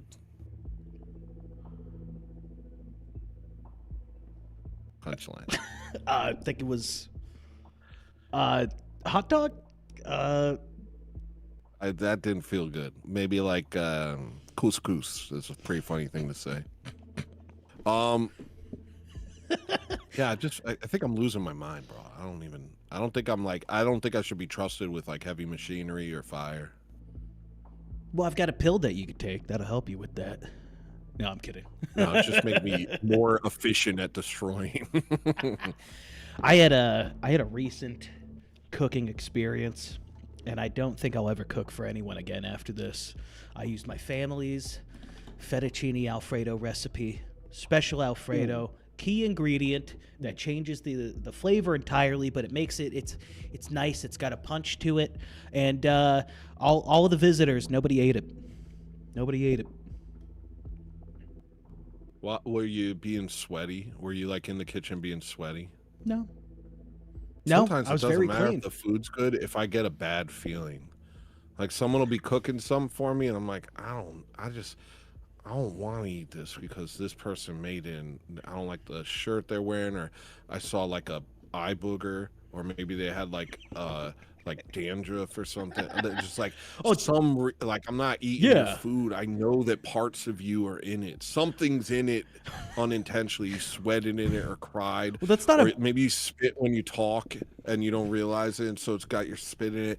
And it doesn't matter if it's good. I know you've met at least a couple of these people. Most people, they've met this type of person a couple of times. The person that's not entirely there, they're kind of vacant, and to the point that they're not self-aware, and they got this this dribble that like connects right here, and when they talk, and it's just, you could tell they fixed it one time, but then it just comes back and it keeps, or they got a little snot showing right here.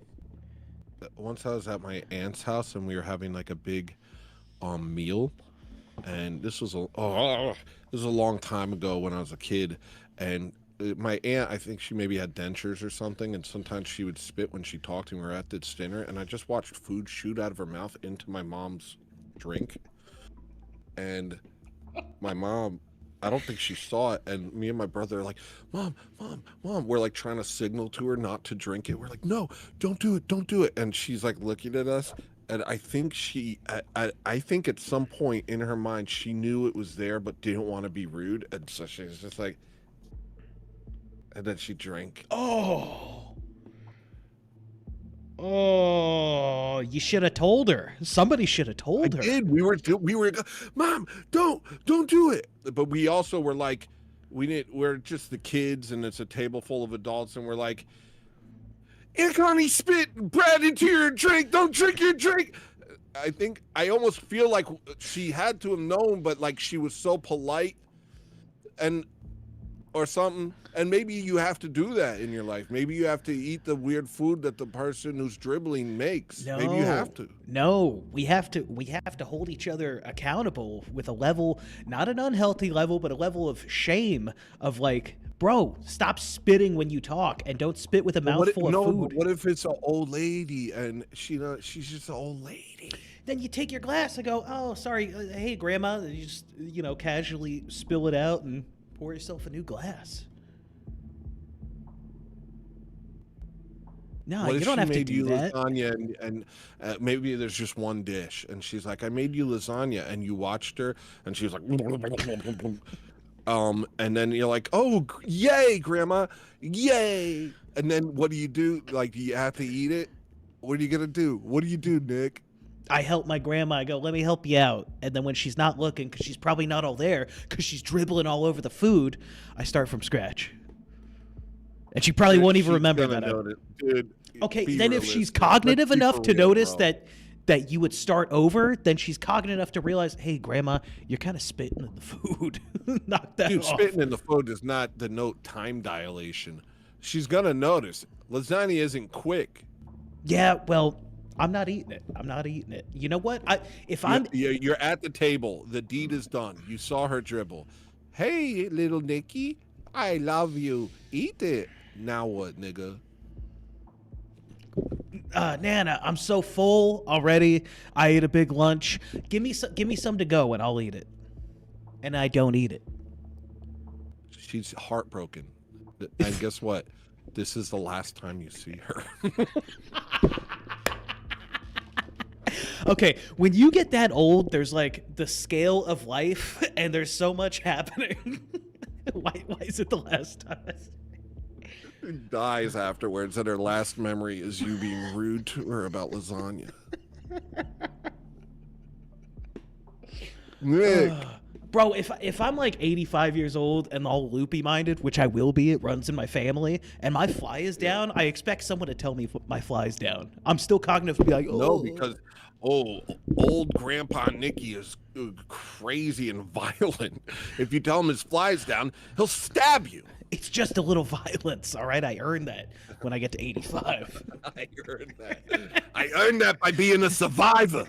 I went through the ordeal of life. It makes you stronger dealing with old crazy Nicky. Old crazy Nicky. Is that the name of this show? Have you named this show yet? It's called Where You Wanna Be. Okay. I had a whole thing in my head, and it's already gone.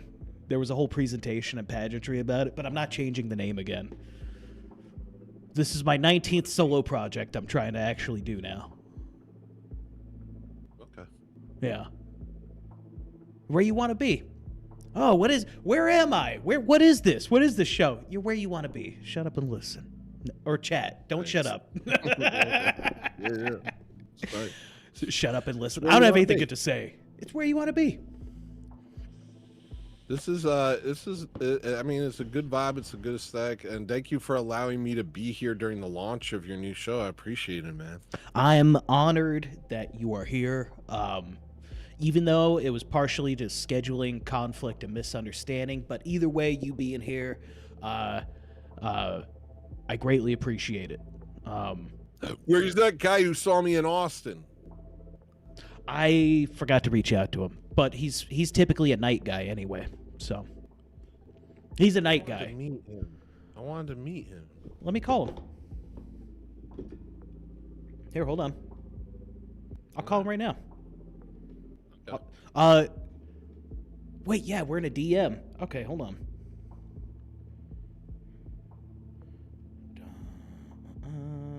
My boy Don.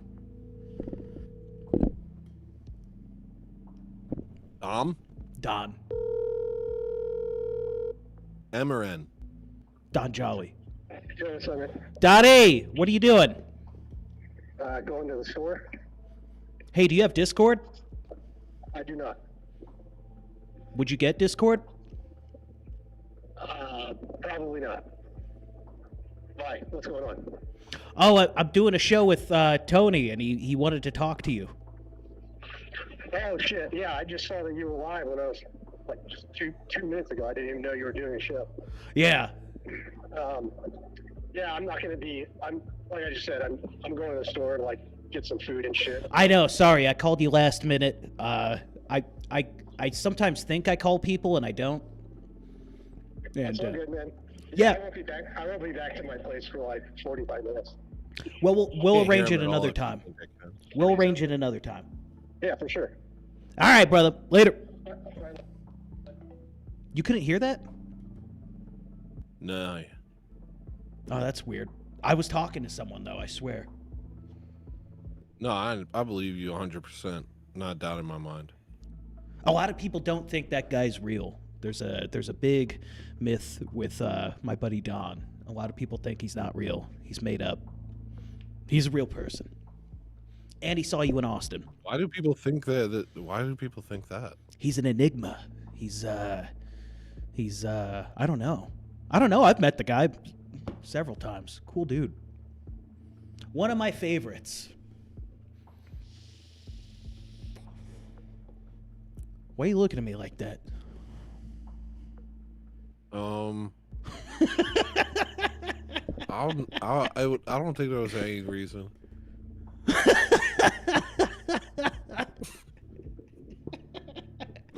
You just. This is just how I look. Yeah.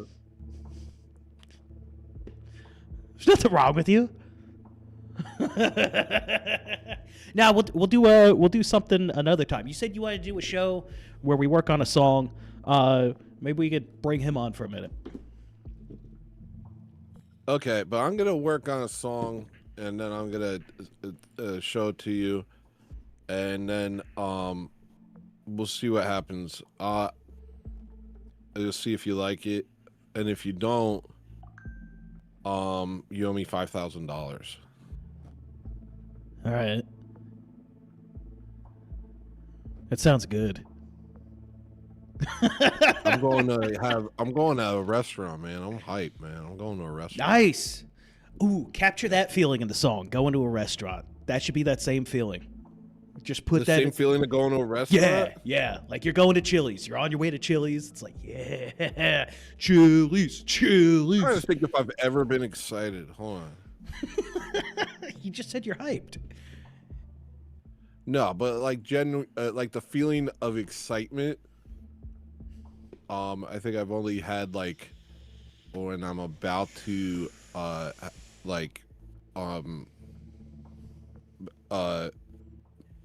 be as one with a woman. That's usually that excites me. When I know that's about to happen, I'm like, yeah. That's pretty exciting. Okay. All right. Yeah, capture that. But in a song. That's what you're looking for? I don't know. That's a specific strand. Similar. I don't know. How about this? Just do your thing. Do your thing and I'll roll with it. Thank you. That's the only thing I'm capable of. But make it exciting. Yeah, no, I'm gonna do a good job, man. I know you are. I know how to make music, bro. I've been making music for a pretty good time. I need to quit giving you parameters. You've seen the show. Just do what you do. All right. It's gonna start out with a big, filthy 808.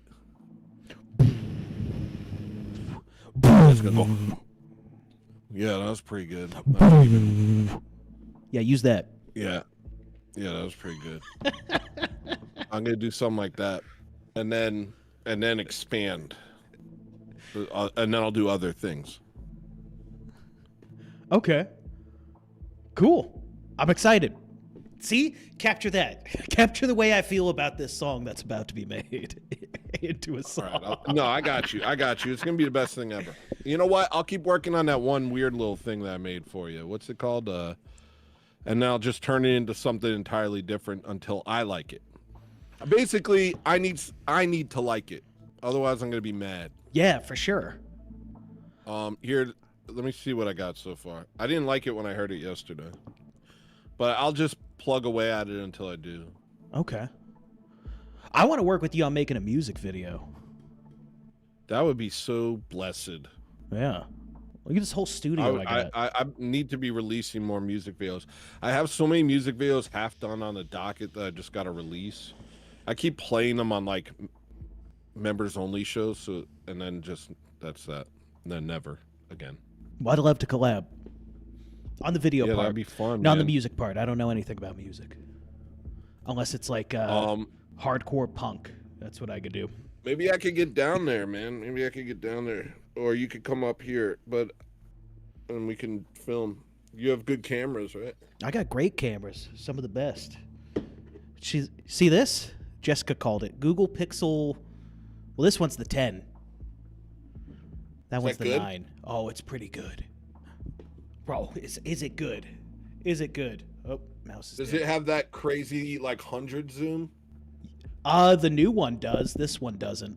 But thankfully, I got the new one. Yo, what are you using to do that? I used a program a while ago, but it was a little laggy. What are you using? This is to do that with Droid Cam OBS. Yeah, I think I used that actually. It's pretty good. It doesn't like there's no shake smoothing once you use this, but like it ain't bad. It ain't bad. It's got one of the best cameras.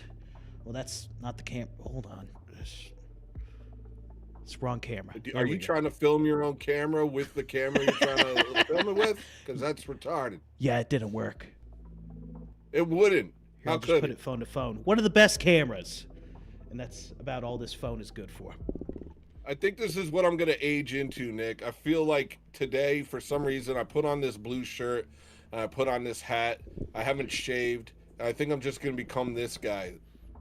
John the Fisherman. You're going to talk fish, baits, lures, rods. No, I don't. I'll never fish, dude. I have too much ADHD. You don't have ADHD if you like to fish, period. Just so you know. It's not that I like to. I've done it a couple times, but that's a good way to know. Do you like fishing? If you do like fishing, you don't have ADHD. That's hard to say, though. There's no way I can sit there. Oh, yeah. Oh, let's sit there. Okay, that part I understand. But the one time I went fishing, it was like it's my friend's pond, and I would throw it in, and like I get a bite immediately, and then pull it out. And it happened like 12 times in a row. And I was like, man, I'm really good at fishing. That would be exciting. That was the only time. That would sustain me for almost maybe like 30, 45 minutes. But otherwise, you're just kind of sitting there. People do it all day. Oh, yeah, I can't do that. Sit here. I could barely sit through this. And it's not you or anything. It's just sitting.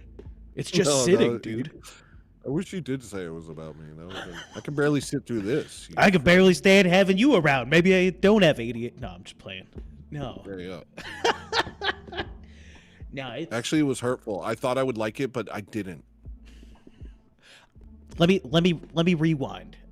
My ADHD is so bad, like I can't even focus through prayer. And I remember you saying that yesterday too. I was like, yeah, I thought I was the only one, and it's kind of embarrassing to admit, but like half the time, maybe even 3/4 of the time, my mind just wanders. Yeah. In church, you realize you weren't even present. Yeah. Oh, I'm bad at church, man. I'm bad at church. But we're there. There's nothing else to do. Somebody said, "What does a baby do in the womb? It prepares to be born. It doesn't do anything. Just being there, being present as you can be, is something." You're right. Yeah. Taking the time out of your day, trying to get closer to Christ. I mean, yeah, that's what's important. And it's not that I won't stick with it. It's just frustrating, dude. Like, even when I was attending Catholic Mass and, like, I would pray the rosary, I would get distracted praying the rosary. Because they tell you, like, focus on this miracle. I'm like, okay, focus. They'll be like... Yeah, but that's that freaking... That's that Catholic BS, man. What's that called? Imaginative prayer or whatever. Yo, don't worry about. You got to unlearn all that. You're so much. All of that is. Ugh. What do they call it? Imaginary prayer or conceptual prayer, where they're like, imagine the nails through Christ's hands while you're praying. It's like. Well, I've never heard that. No, we just do the Jesus prayer, man. We do the Jesus prayer. We ask God for mercy, and that's it. That's what we do. And it's good, You can do other prayers, but I'm just saying, like, I forget what it's called. Somebody probably knows what it's called. I forget what it's called. There's a whole word for it. The imaginative prayer? Something like imaginative prayer or something like that. I know what you're saying. Yeah, like the Orthodox, we pray with our eyes open. Is that right? Yeah, we often pray with. I'd say usually pray with our eyes open, focusing on an icon, or if I'm praying with my prayer beads, I'm also a good thing is to like hold the beads close to your heart and just look at them and just kind of just get in there and just focus there. But I'm just saying, like, it's like I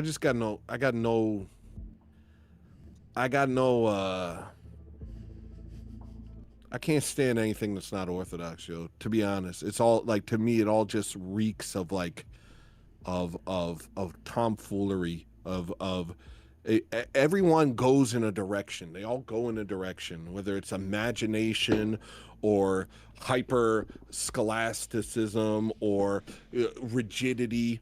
All of it is taking off the path by creating these weird things. And it's like, no, the path is the path. When you try and, it's like the more they try and define it, the further they get from it. I get what you're saying. Yeah. I get what you're saying. When do I get my prayer beads? I would. You could. Does your church not have a store? I think it does. I don't know. I'm sure they have them there. Okay.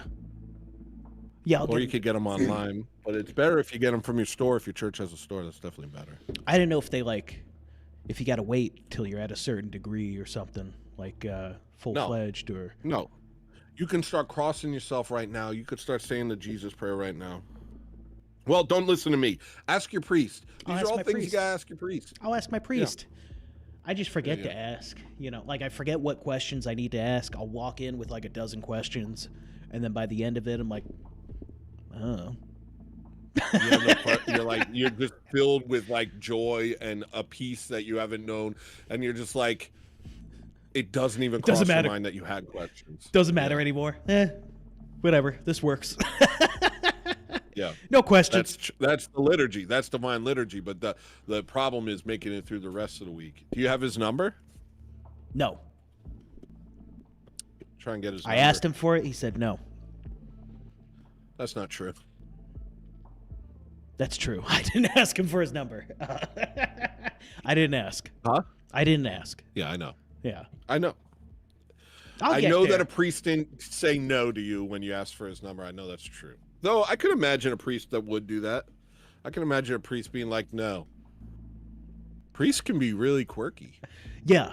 Priests can be like, and that's kind of like, I've had priests that were like, it was difficult for me, but, I trusted their guidance. I trusted that they saw things that I couldn't in me and were helping me in ways that maybe I don't always understand.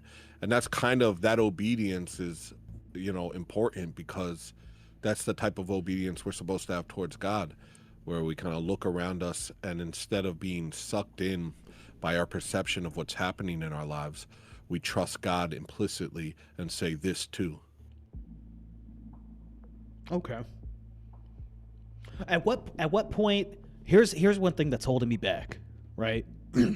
At what point do I got to do instead of a handshake, I kiss his hand? At what point do you have to? I noticed everybody does that, but then when he came to me, I was like, it's not going to be, you're going to do it once or twice, and then it's not going to be weird to you at all. All right. And it's not, I remember being, it's like a different world. I remember being in another world and seeing them drink from the same cup, and seeing them kiss the hand, and seeing them kiss the icons, and sitting there and saying, what is this? But, now it's the most natural thing in the world to me. I never think about it, Okay. I want to receive my priest's blessing. I want to kiss his hand. His hand touches the body and blood of Christ, the most holy thing in the world. All right, it makes sense now. All right, that's it. That's all my questions. I'm good. I'll just unlearn the little that I already knew. That's it. I'm sold. All right. Thanks, guys. Thanks for watching. Well, take your time anyway. I just tried to close my camera out in a funny way, and then I remembered I have like 4 camera inputs, so it wouldn't even make sense. Did you end the show? Yeah, it's done. No, we're still live. Oh. But I'm about to end it. I appreciate you being here, chatting with me, and dude, let's work on a music video. Are you talking about doing this over the internet? We could start with that. Because that's a long journey for each other to make. Yeah, for sure. Without knowing. What could we do? Sorry about it.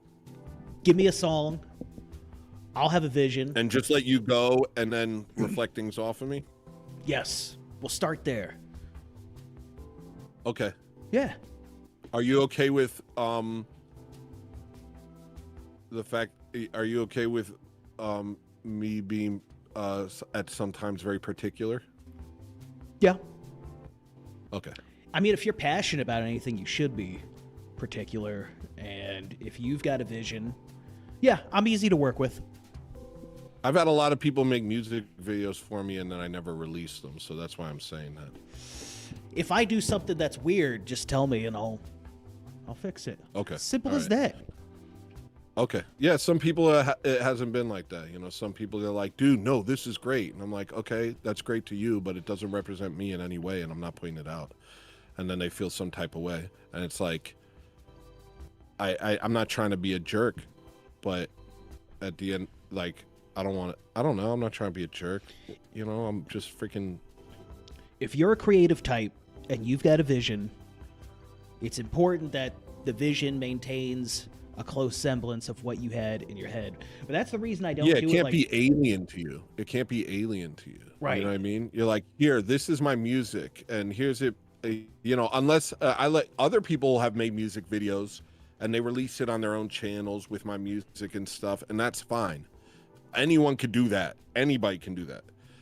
I'm talking about like if I'm releasing it on my channel and I'm like putting my stamp on it, then it's always like I have to feel connected to it, you know? No, I get it. And, you know, I wanted to do it professionally at one point, and I didn't, because every time I've tried, it's like the non-creative types will tell me what they envision. Maybe they are creative, but maybe they're just illiterate with tech terms. They'll be like, okay, I want this scene with this effect, and then I apply that effect. They're like, that's not what I meant at all. Like, that's literally what it is. And that gets frustrating. But no, you've got some know-how. Got some know-how. What kind of, but what's your vision? That's interesting. It'd be cooler to build off of your thoughts. Like, what makes you want to do one for me? Because your music's inspiring, and it paints an image in my head. Yeah, that's what I'm asking. Like, what kind of thing? How do you even verbalize it? Extreme colors, echo effects, like nothing. Definitely paints an image and an extreme side of Tony. You want to do something with nothing? Maybe. Or if you got something newer, Go ahead, I'm down. Like, a lot of your music does that for me, though. Thanks, man. I can visualize you when I hear that music, and I visualize other things. Like, dude, that track "Big Old Man," like that's a big deal to me. Yeah, I remember when we first met. That was like one of the first things you ever said to me. Dude, it's heavy. Why is that? What is it about that? The energy, the tone, the musical, the noise choice, the lyrics, like all of it. All of it. But mostly the lyrics. I guess I don't understand what people see, you know? I don't get it. Man, all right, you're asking me to be real honest. I see a lot of myself in that song when I hear it. Just a big dumb idiot that needs to turn to God, who's miserable. And yeah, that's what I get from it. That's cool.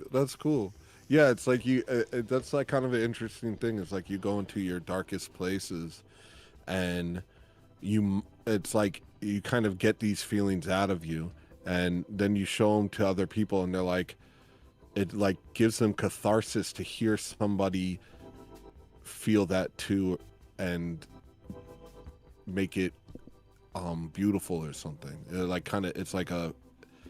It may be something like that. I don't know. I feel like I don't really. It's like when you make art, right? Say like you're a painter and you paint this canvas, and I mean, I don't believe the bullshit of somebody making art and it's entirely open to interpretation. Sure, anything is, but you still had a reason why you did that, and it's got to be refreshing for someone to at least have some semblance of the right reason, of understanding the reason for. Now I'm jumbling my words. You get what I'm saying. Well, yeah, but here's an interesting thing: is I feel like most of my music never made sense until I was Orthodox. Like my old music, you like nothing. I don't like what I don't know what that song's about. I haven't Moon heard. Lab. I haven't heard the lyrics fully. Like I don't know the lyrics. I just know nothing. Like that's all I know. And then like badass beats. I'm like ah. Yeah, like I have to like kind of. It's hard for me. Like when I listen to like Sky Milk or Moon Lab or Nothing, I listen to them and I'm like, what are these songs about? I have no idea what these are about. And then once I became Orthodox, then it was like I had a direction, and so my songs started to have a lot more meaning. But a lot of those songs I would listen to them and I'd be like, it sounds like I'm contradicting myself while I speak, and it feels like I'm just like kind of it feels like nonstop contradiction that never resolves, a lot of those songs.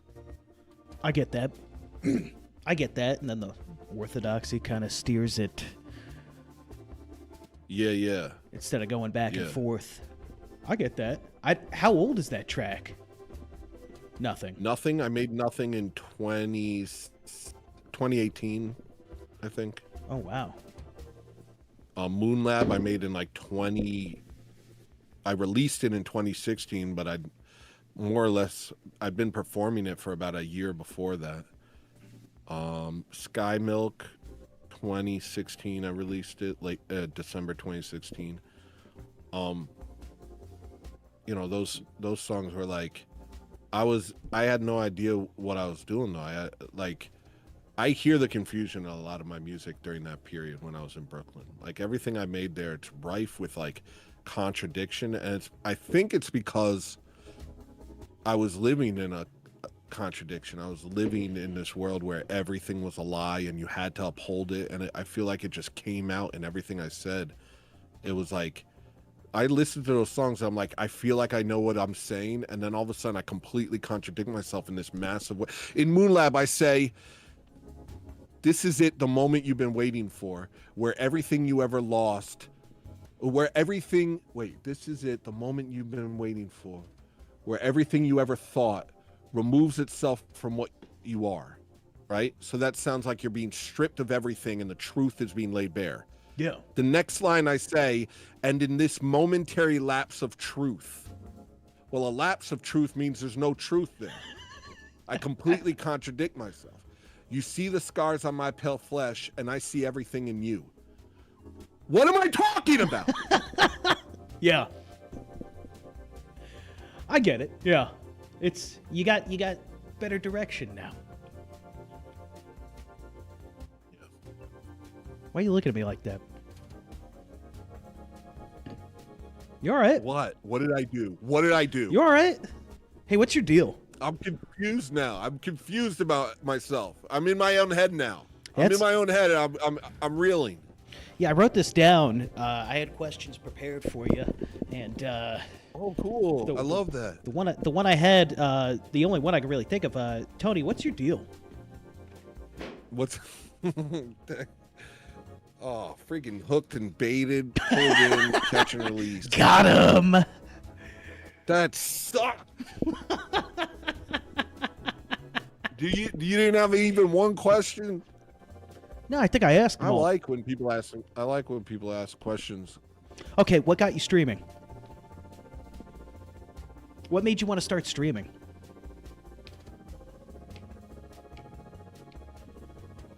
Oh, sorry, I realize I'm taking too long. Hold on. I'm sorry. Oh, shite. Oh my God! Hi, JC. Hi, Shite for the wizard. my Oh, Rumble sorry. audience is here, being all rambunctious, but in a good way. What's up, guys? What's up, dudes? Wait, what are they doing? Let me see. Oh, they're just saying, hey. We got JC. Oh my God, hi, JC. What my baby mama hoe ass? Subliminal messenger. What's up, guys? Oh, that's on Rumble? Did y'all host? Artificial Dissemination rated the stream. Thank you so much, buddy. Thank you so Where? much. On Rumble. I don't know why I didn't get an alert for it. These alerts That's suck. so nice. Thanks. Rumble sucks. On behalf of Nick. Thanks, guys. Hey, follow if you like just this honest conversation we're having. All right, what got you started streaming? It was like I had to get it out of me. I had to speak, and this was before Elon took over X, and no one could talk, and that's why I came up with all the codes. I just had to talk. I had to talk. It was like I had all these things in me, and I was tired of just kind of just recycling them internally over and over again. I had to get them out. I get that. That's kind of why I started, but I didn't realize I had something to say. Like, I started with video game streaming in like 2014, but I hated it. Why did you hate it? Because I don't like watching people play video games. So like whenever I'd get viewers, I'd be like, "What are you doing? What are you doing? Watching me play a video game?" Not that Dude, it's hard.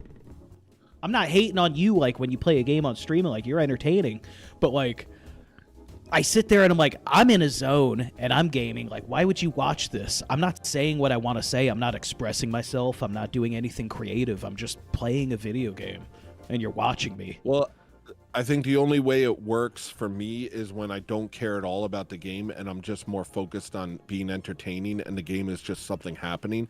But that so rarely happens. I had it happen for a while with this Northern Journey game. I got into Northern Journey for a while, and I was just able to run around and be stupid and just kind of riff the whole time. And so that was a lot of fun, but it's really hard to get there. And so I tend not to game. I tend not to do gaming streams because it's just so difficult. I feel this weight of like I want to be entertaining, but there's too much going on, and right. I just don't get it. I don't get it.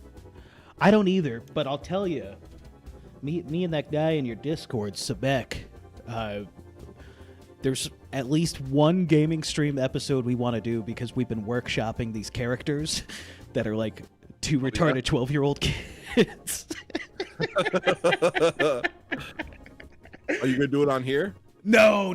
We'll debut it soon, but We'll debut it on your Discord. Dude, your Discord is my favorite channel that I perform on. It's great. Even when nobody else is there, it's just me. Start doing a show. It'd be great if you just start doing a show in the general chat of my Discord. I almost felt like you were doing that today. Like I saw you in the chat and I clicked on it and it was just your show. I was like, oh, are you doing the show from here? And I really thought that you were for a second. I was like, that's kind of an interesting idea to just randomly do show. Oh my gosh, that's such a cool idea. I invite you and anyone else to randomly do a show in the general chat of my Discord. I'm gonna start. That's what membership to Tony's channel gets you. It's a private Discord show of just goofing around. We've made some great stuff in that Discord too. Yeah, yeah, everyone do that. Everyone, if you're in my Discord, feel free to just occasionally do your own show to no one or people in the general chat. That's a cool thing, man. You know, a lot of people maybe want to make a second chat just for that. You could just put another channel. What do you mean another channel? No.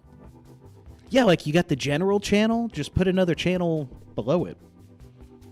And it'll be like, do your show. I'll call it do your show. Do your show. Do a show. Anybody, anytime can do a show. And you know what? If anybody wants to do it, I'll help you set up OBS and like do whatever you want. Like I've got tons of friends that are like, yeah, I want to start doing a show. I'm like, well, let me help you. I'll help. I'll lend my services. Dude, I'm hype. I have so many ideas right now. Maybe I can make that so there's like a background thing. I'm clicking away from you. Oh, there. I'm still there though. Okay, cool. Yeah. I can make it so there's like a background thing where when you're not, like when nobody's there, there's still like music, so it becomes like a 24/7 thing. Like a bot, like a music bot's there. Just. Is that dude? Can you help me with this? This is a good idea. I want to do this. Yeah, I think Winamp's a good tool for that. But yeah, there's several ways, and you don't necessarily need Oh, what's that? Voice meter? I hate voice meter. I couldn't get it to work. But you don't necessarily need that. You could have it just like, yeah, running as a bot from your computer and just stream music. And then whoever's on can like kind of mute that and then do their show. Yeah. Dude, this is genius. Yeah. It's like, this is amazing. It'll be like a 24/7 radio station where anyone who's part of the Discord can just have a show. Yeah. I like it. We build each other up too. Yeah, yeah. 'Cause that's what Oh, I love community's it. about.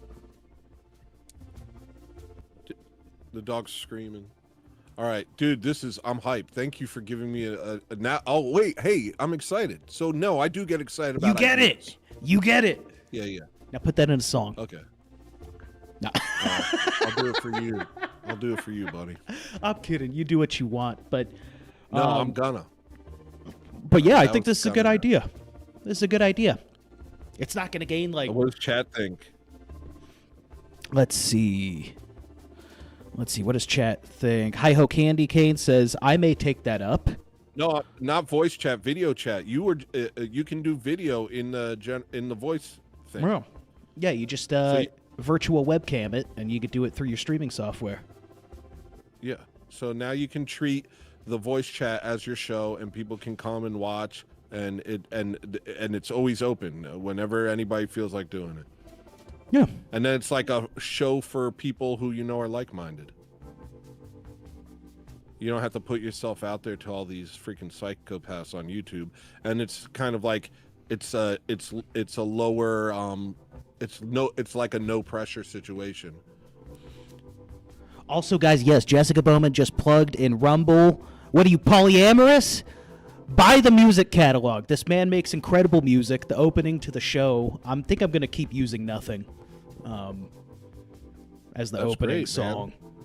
And, yeah, buy his music. Buy his music. Follow his channel. This is HelloListener. He's on Rumble now. Jessica, you got his Rumble link? I didn't know you've been on Rumble until like a week ago. I've been on Rumble for a long time. I used to also simulcast. I'll say simulcast if it's cool. I also simulcasted to Twitter, but then I forget, Elon did something that made me mad, and I said, I'm not giving you my money anymore. And so now I can't do that. I just don't get people watching on Twitter. They'll click it and they'll leave it. Never had a single Twitter chat doesn't on make Twitter. sense. Yeah. Never a single one. Tons of viewers, though. Tons of viewers. I get like 20. I would get like 1,000. Oh, yeah. I don't. Am I right? Maybe I'm wrong. I think I'm right. Like when I would look at the stats afterwards, I think they count their numbers wrong. They count like someone looked for half a second. Right. So what I've noticed in anything to track metrics as far as viewership, X does not count it as concurrent viewers. They just say if someone watched it, that's 1. If another person watched it for a minute, that's 2. They're just counting the amount of people that have watched it. Like that's your total views. But I could be wrong. Yeah. That might just be Rumble. Rumble Do Studio. you hate doing that. metrics? I freaking hate metrics, bro. Yeah. Well, I hate it because I start getting weird with metrics. I want to go like, all right, how many of my audience is 28 years old? How much of my audience is Portuguese?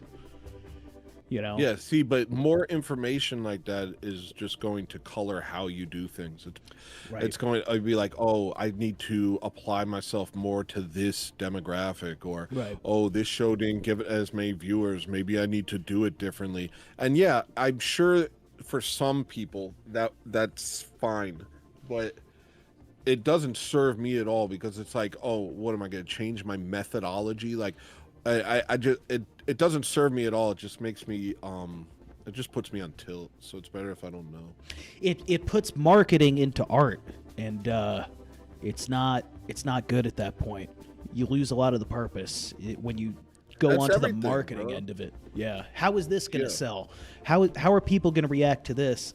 I don't care anymore. I just make what I make. That's the difference between limitations and constrictions. Constrictions?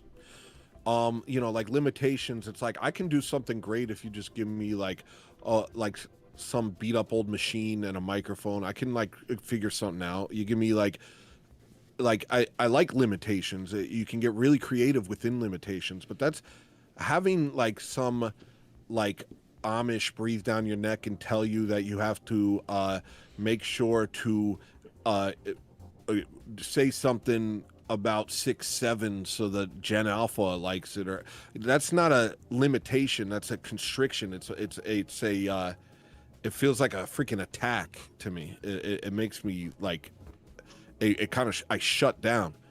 So it's like definitely like there's a distinction between those two. Yeah, no, for sure. I agree. Limitations good. Constrictions, I don't want to have to force myself to say something. I don't want to have to change what's on my mind or change my mindset. And every time I've tried, even like the smallest amounts, every time I've tried, I'll go through it a couple weeks and I'm like, I don't really think that. It's not how I feel. I'm not speaking from here. Yeah, man. You know, the reason this channel is so old is because in 2018 I streamed as Bad Sinatra, and it was this character that I made up based on Black Metal Troy, kind of, who is this guy who just like drinks and gets drunk and listens to heavy metal, and he just curses out everyone who watches and kind of brags about how tough he is, and people kind of like watch him as a spectacle, but he's a good guy. And I watched him and I just thought it was so funny to just be like this character that's like very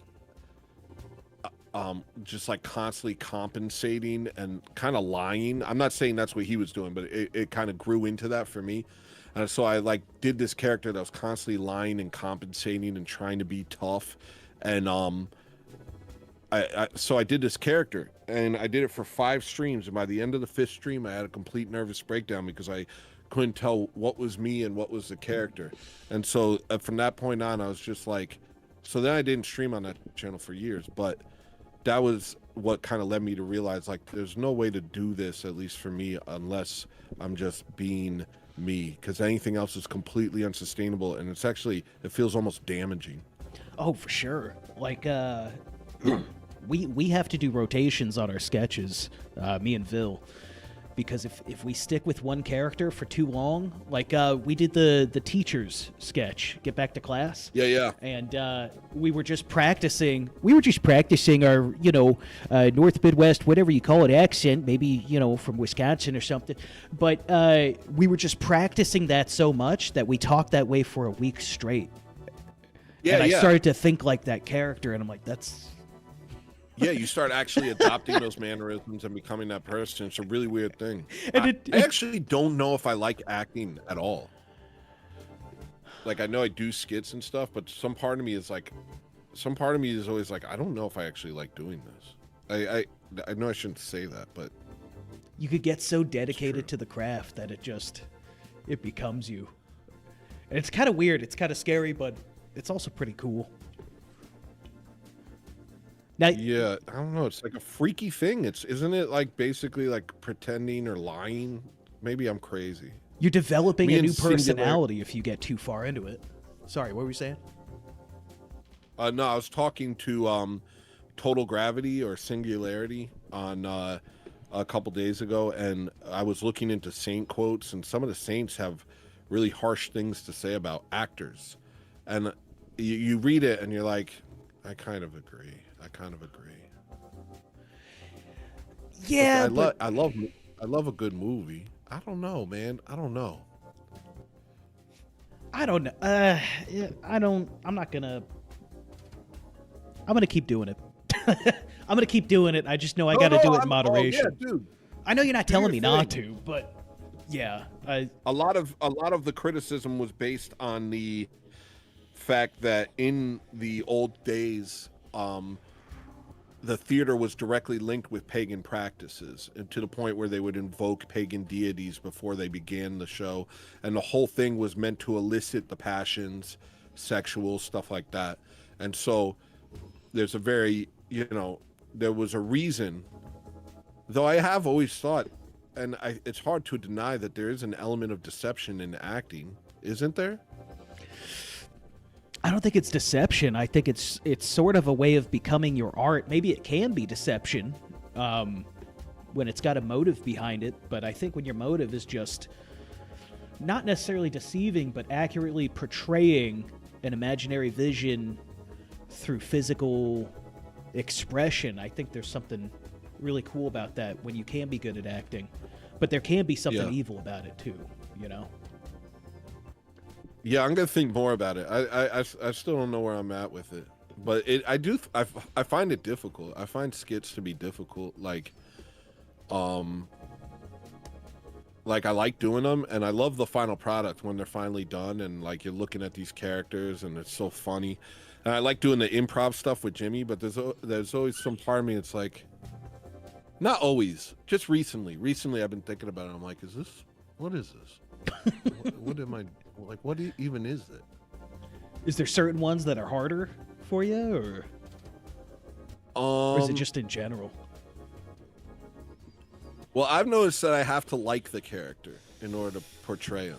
You know, like I don't want to do a character that I just despise and I'm like pretending to be someone that I have no respect for. Like I don't like that. But I like doing a character. I think every character I've done in some way, I'm like, I like that person, you know? I like Jamicular.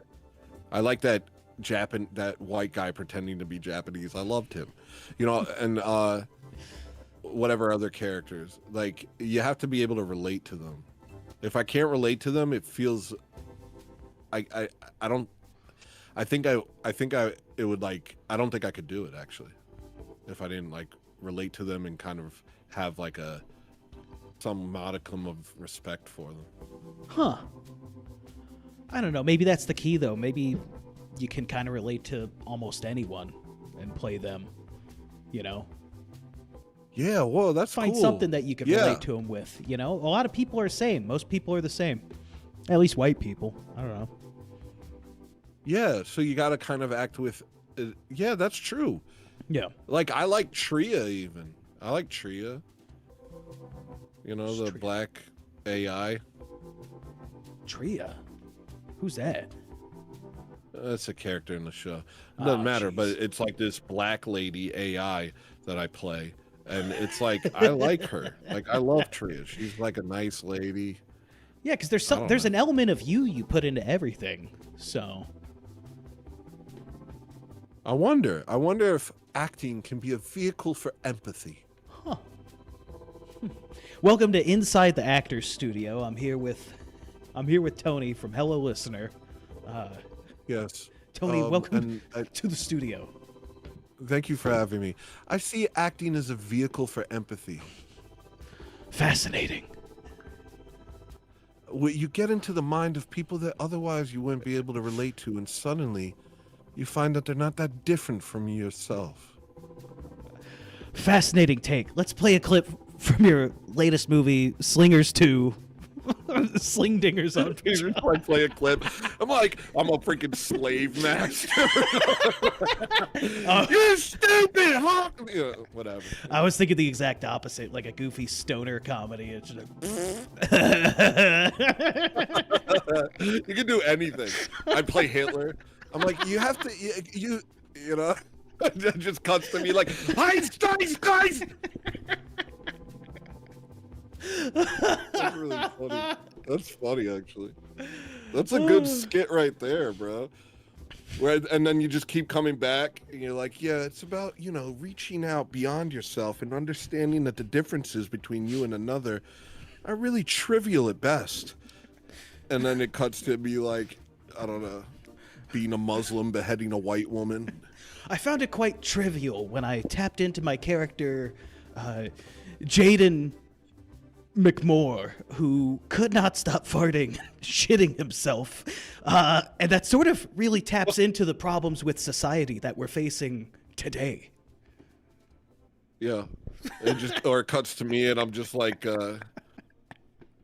just a thug. And I'm just like, yo, what up, my G?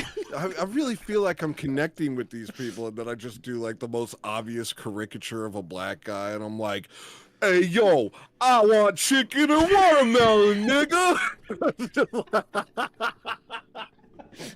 When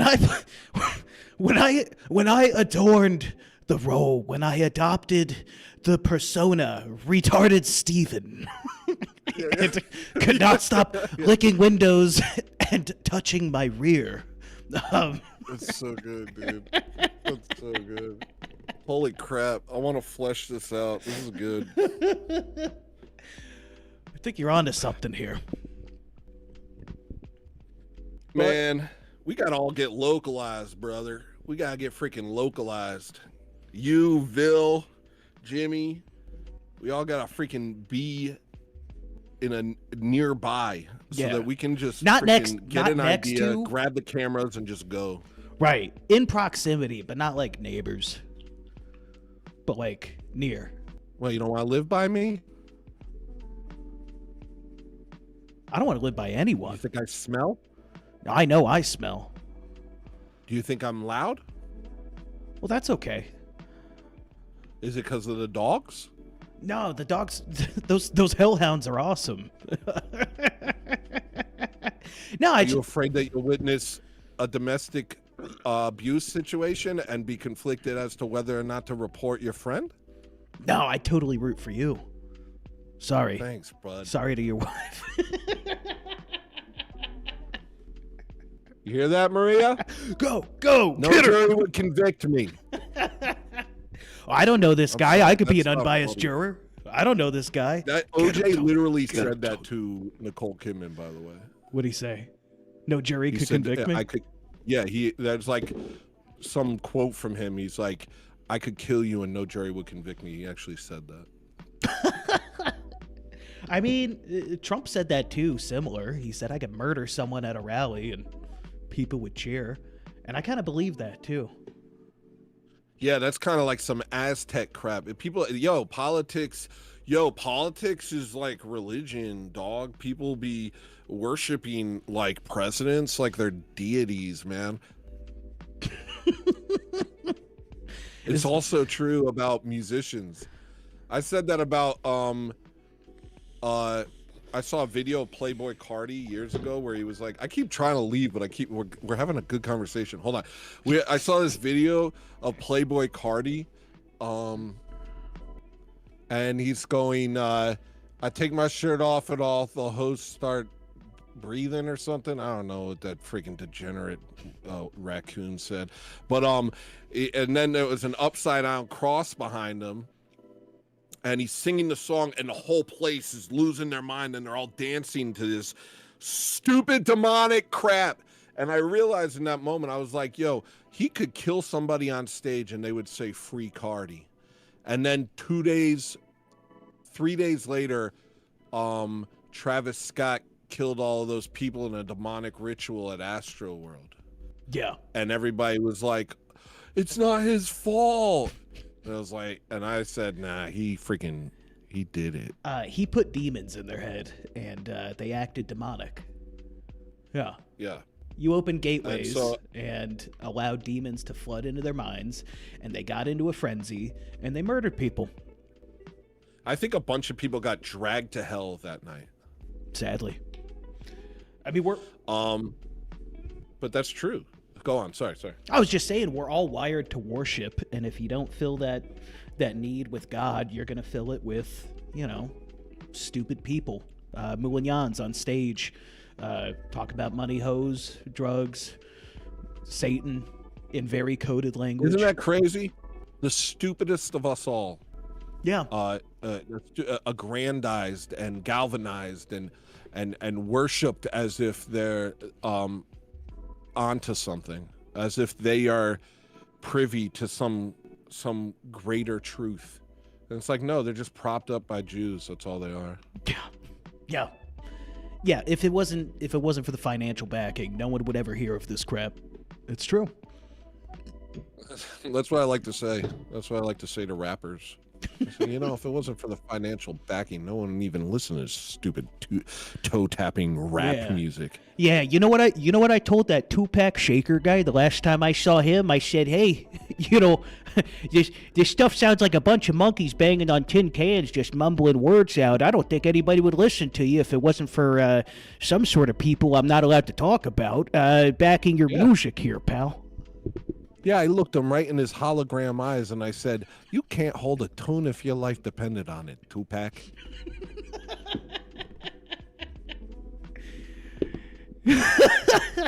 Don't get me. I mean, maybe it appeals to some people, but I don't think he'd be as big a deal if it wasn't for that, that real nosy financial backing they tend to have.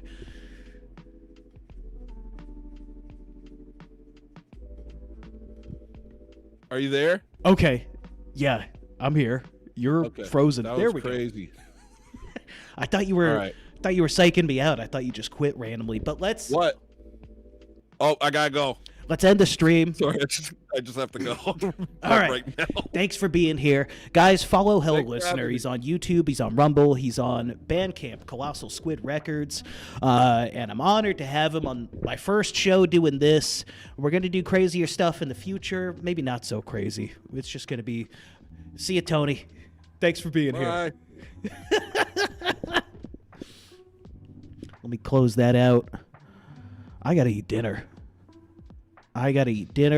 And I have to go, because I'm a slave to this, I got to go get more pods, because Daddy needs his juice. But, guys, thank you for watching. Thank you for being here. It's been fun. It was just an honest conversation. It's an honest conversation. I don't have a closing screen, so I'm just going to use the opening screen. Will that work? Will that work, or is it going to do the... Nope. There we go. Thanks for watching, guys. Thanks for tuning in. I'll do the same thing next week. Thank you all for being here. Follow HelloListener. He makes great music, as my OBS just tried to force on your ears without my consent. But, yeah, if you're wondering where you're at, this is where you want to be. All right? This is where you want to be. I had something good for that. I'll think of something better. What's Nick eat for dinner? Little pasta fagioli. I'm just kidding. That doesn't have meat. But thank you so much, guys. Thank you for the follows. The alerts weren't working today. I'll get it figured out in time. Anyway, y'all have a great night. How do I raid someone? Who do I raid? Should I do a raid? Or is it a host? What is it called on here? Who's streaming? Who the hell is this guy? Rams Paul. Let's raid Rams Paul. Why not? Let's raid old Rams. He's got good stuff to say. All right. I'm doing the raid. Good night, everybody. Thanks for being here.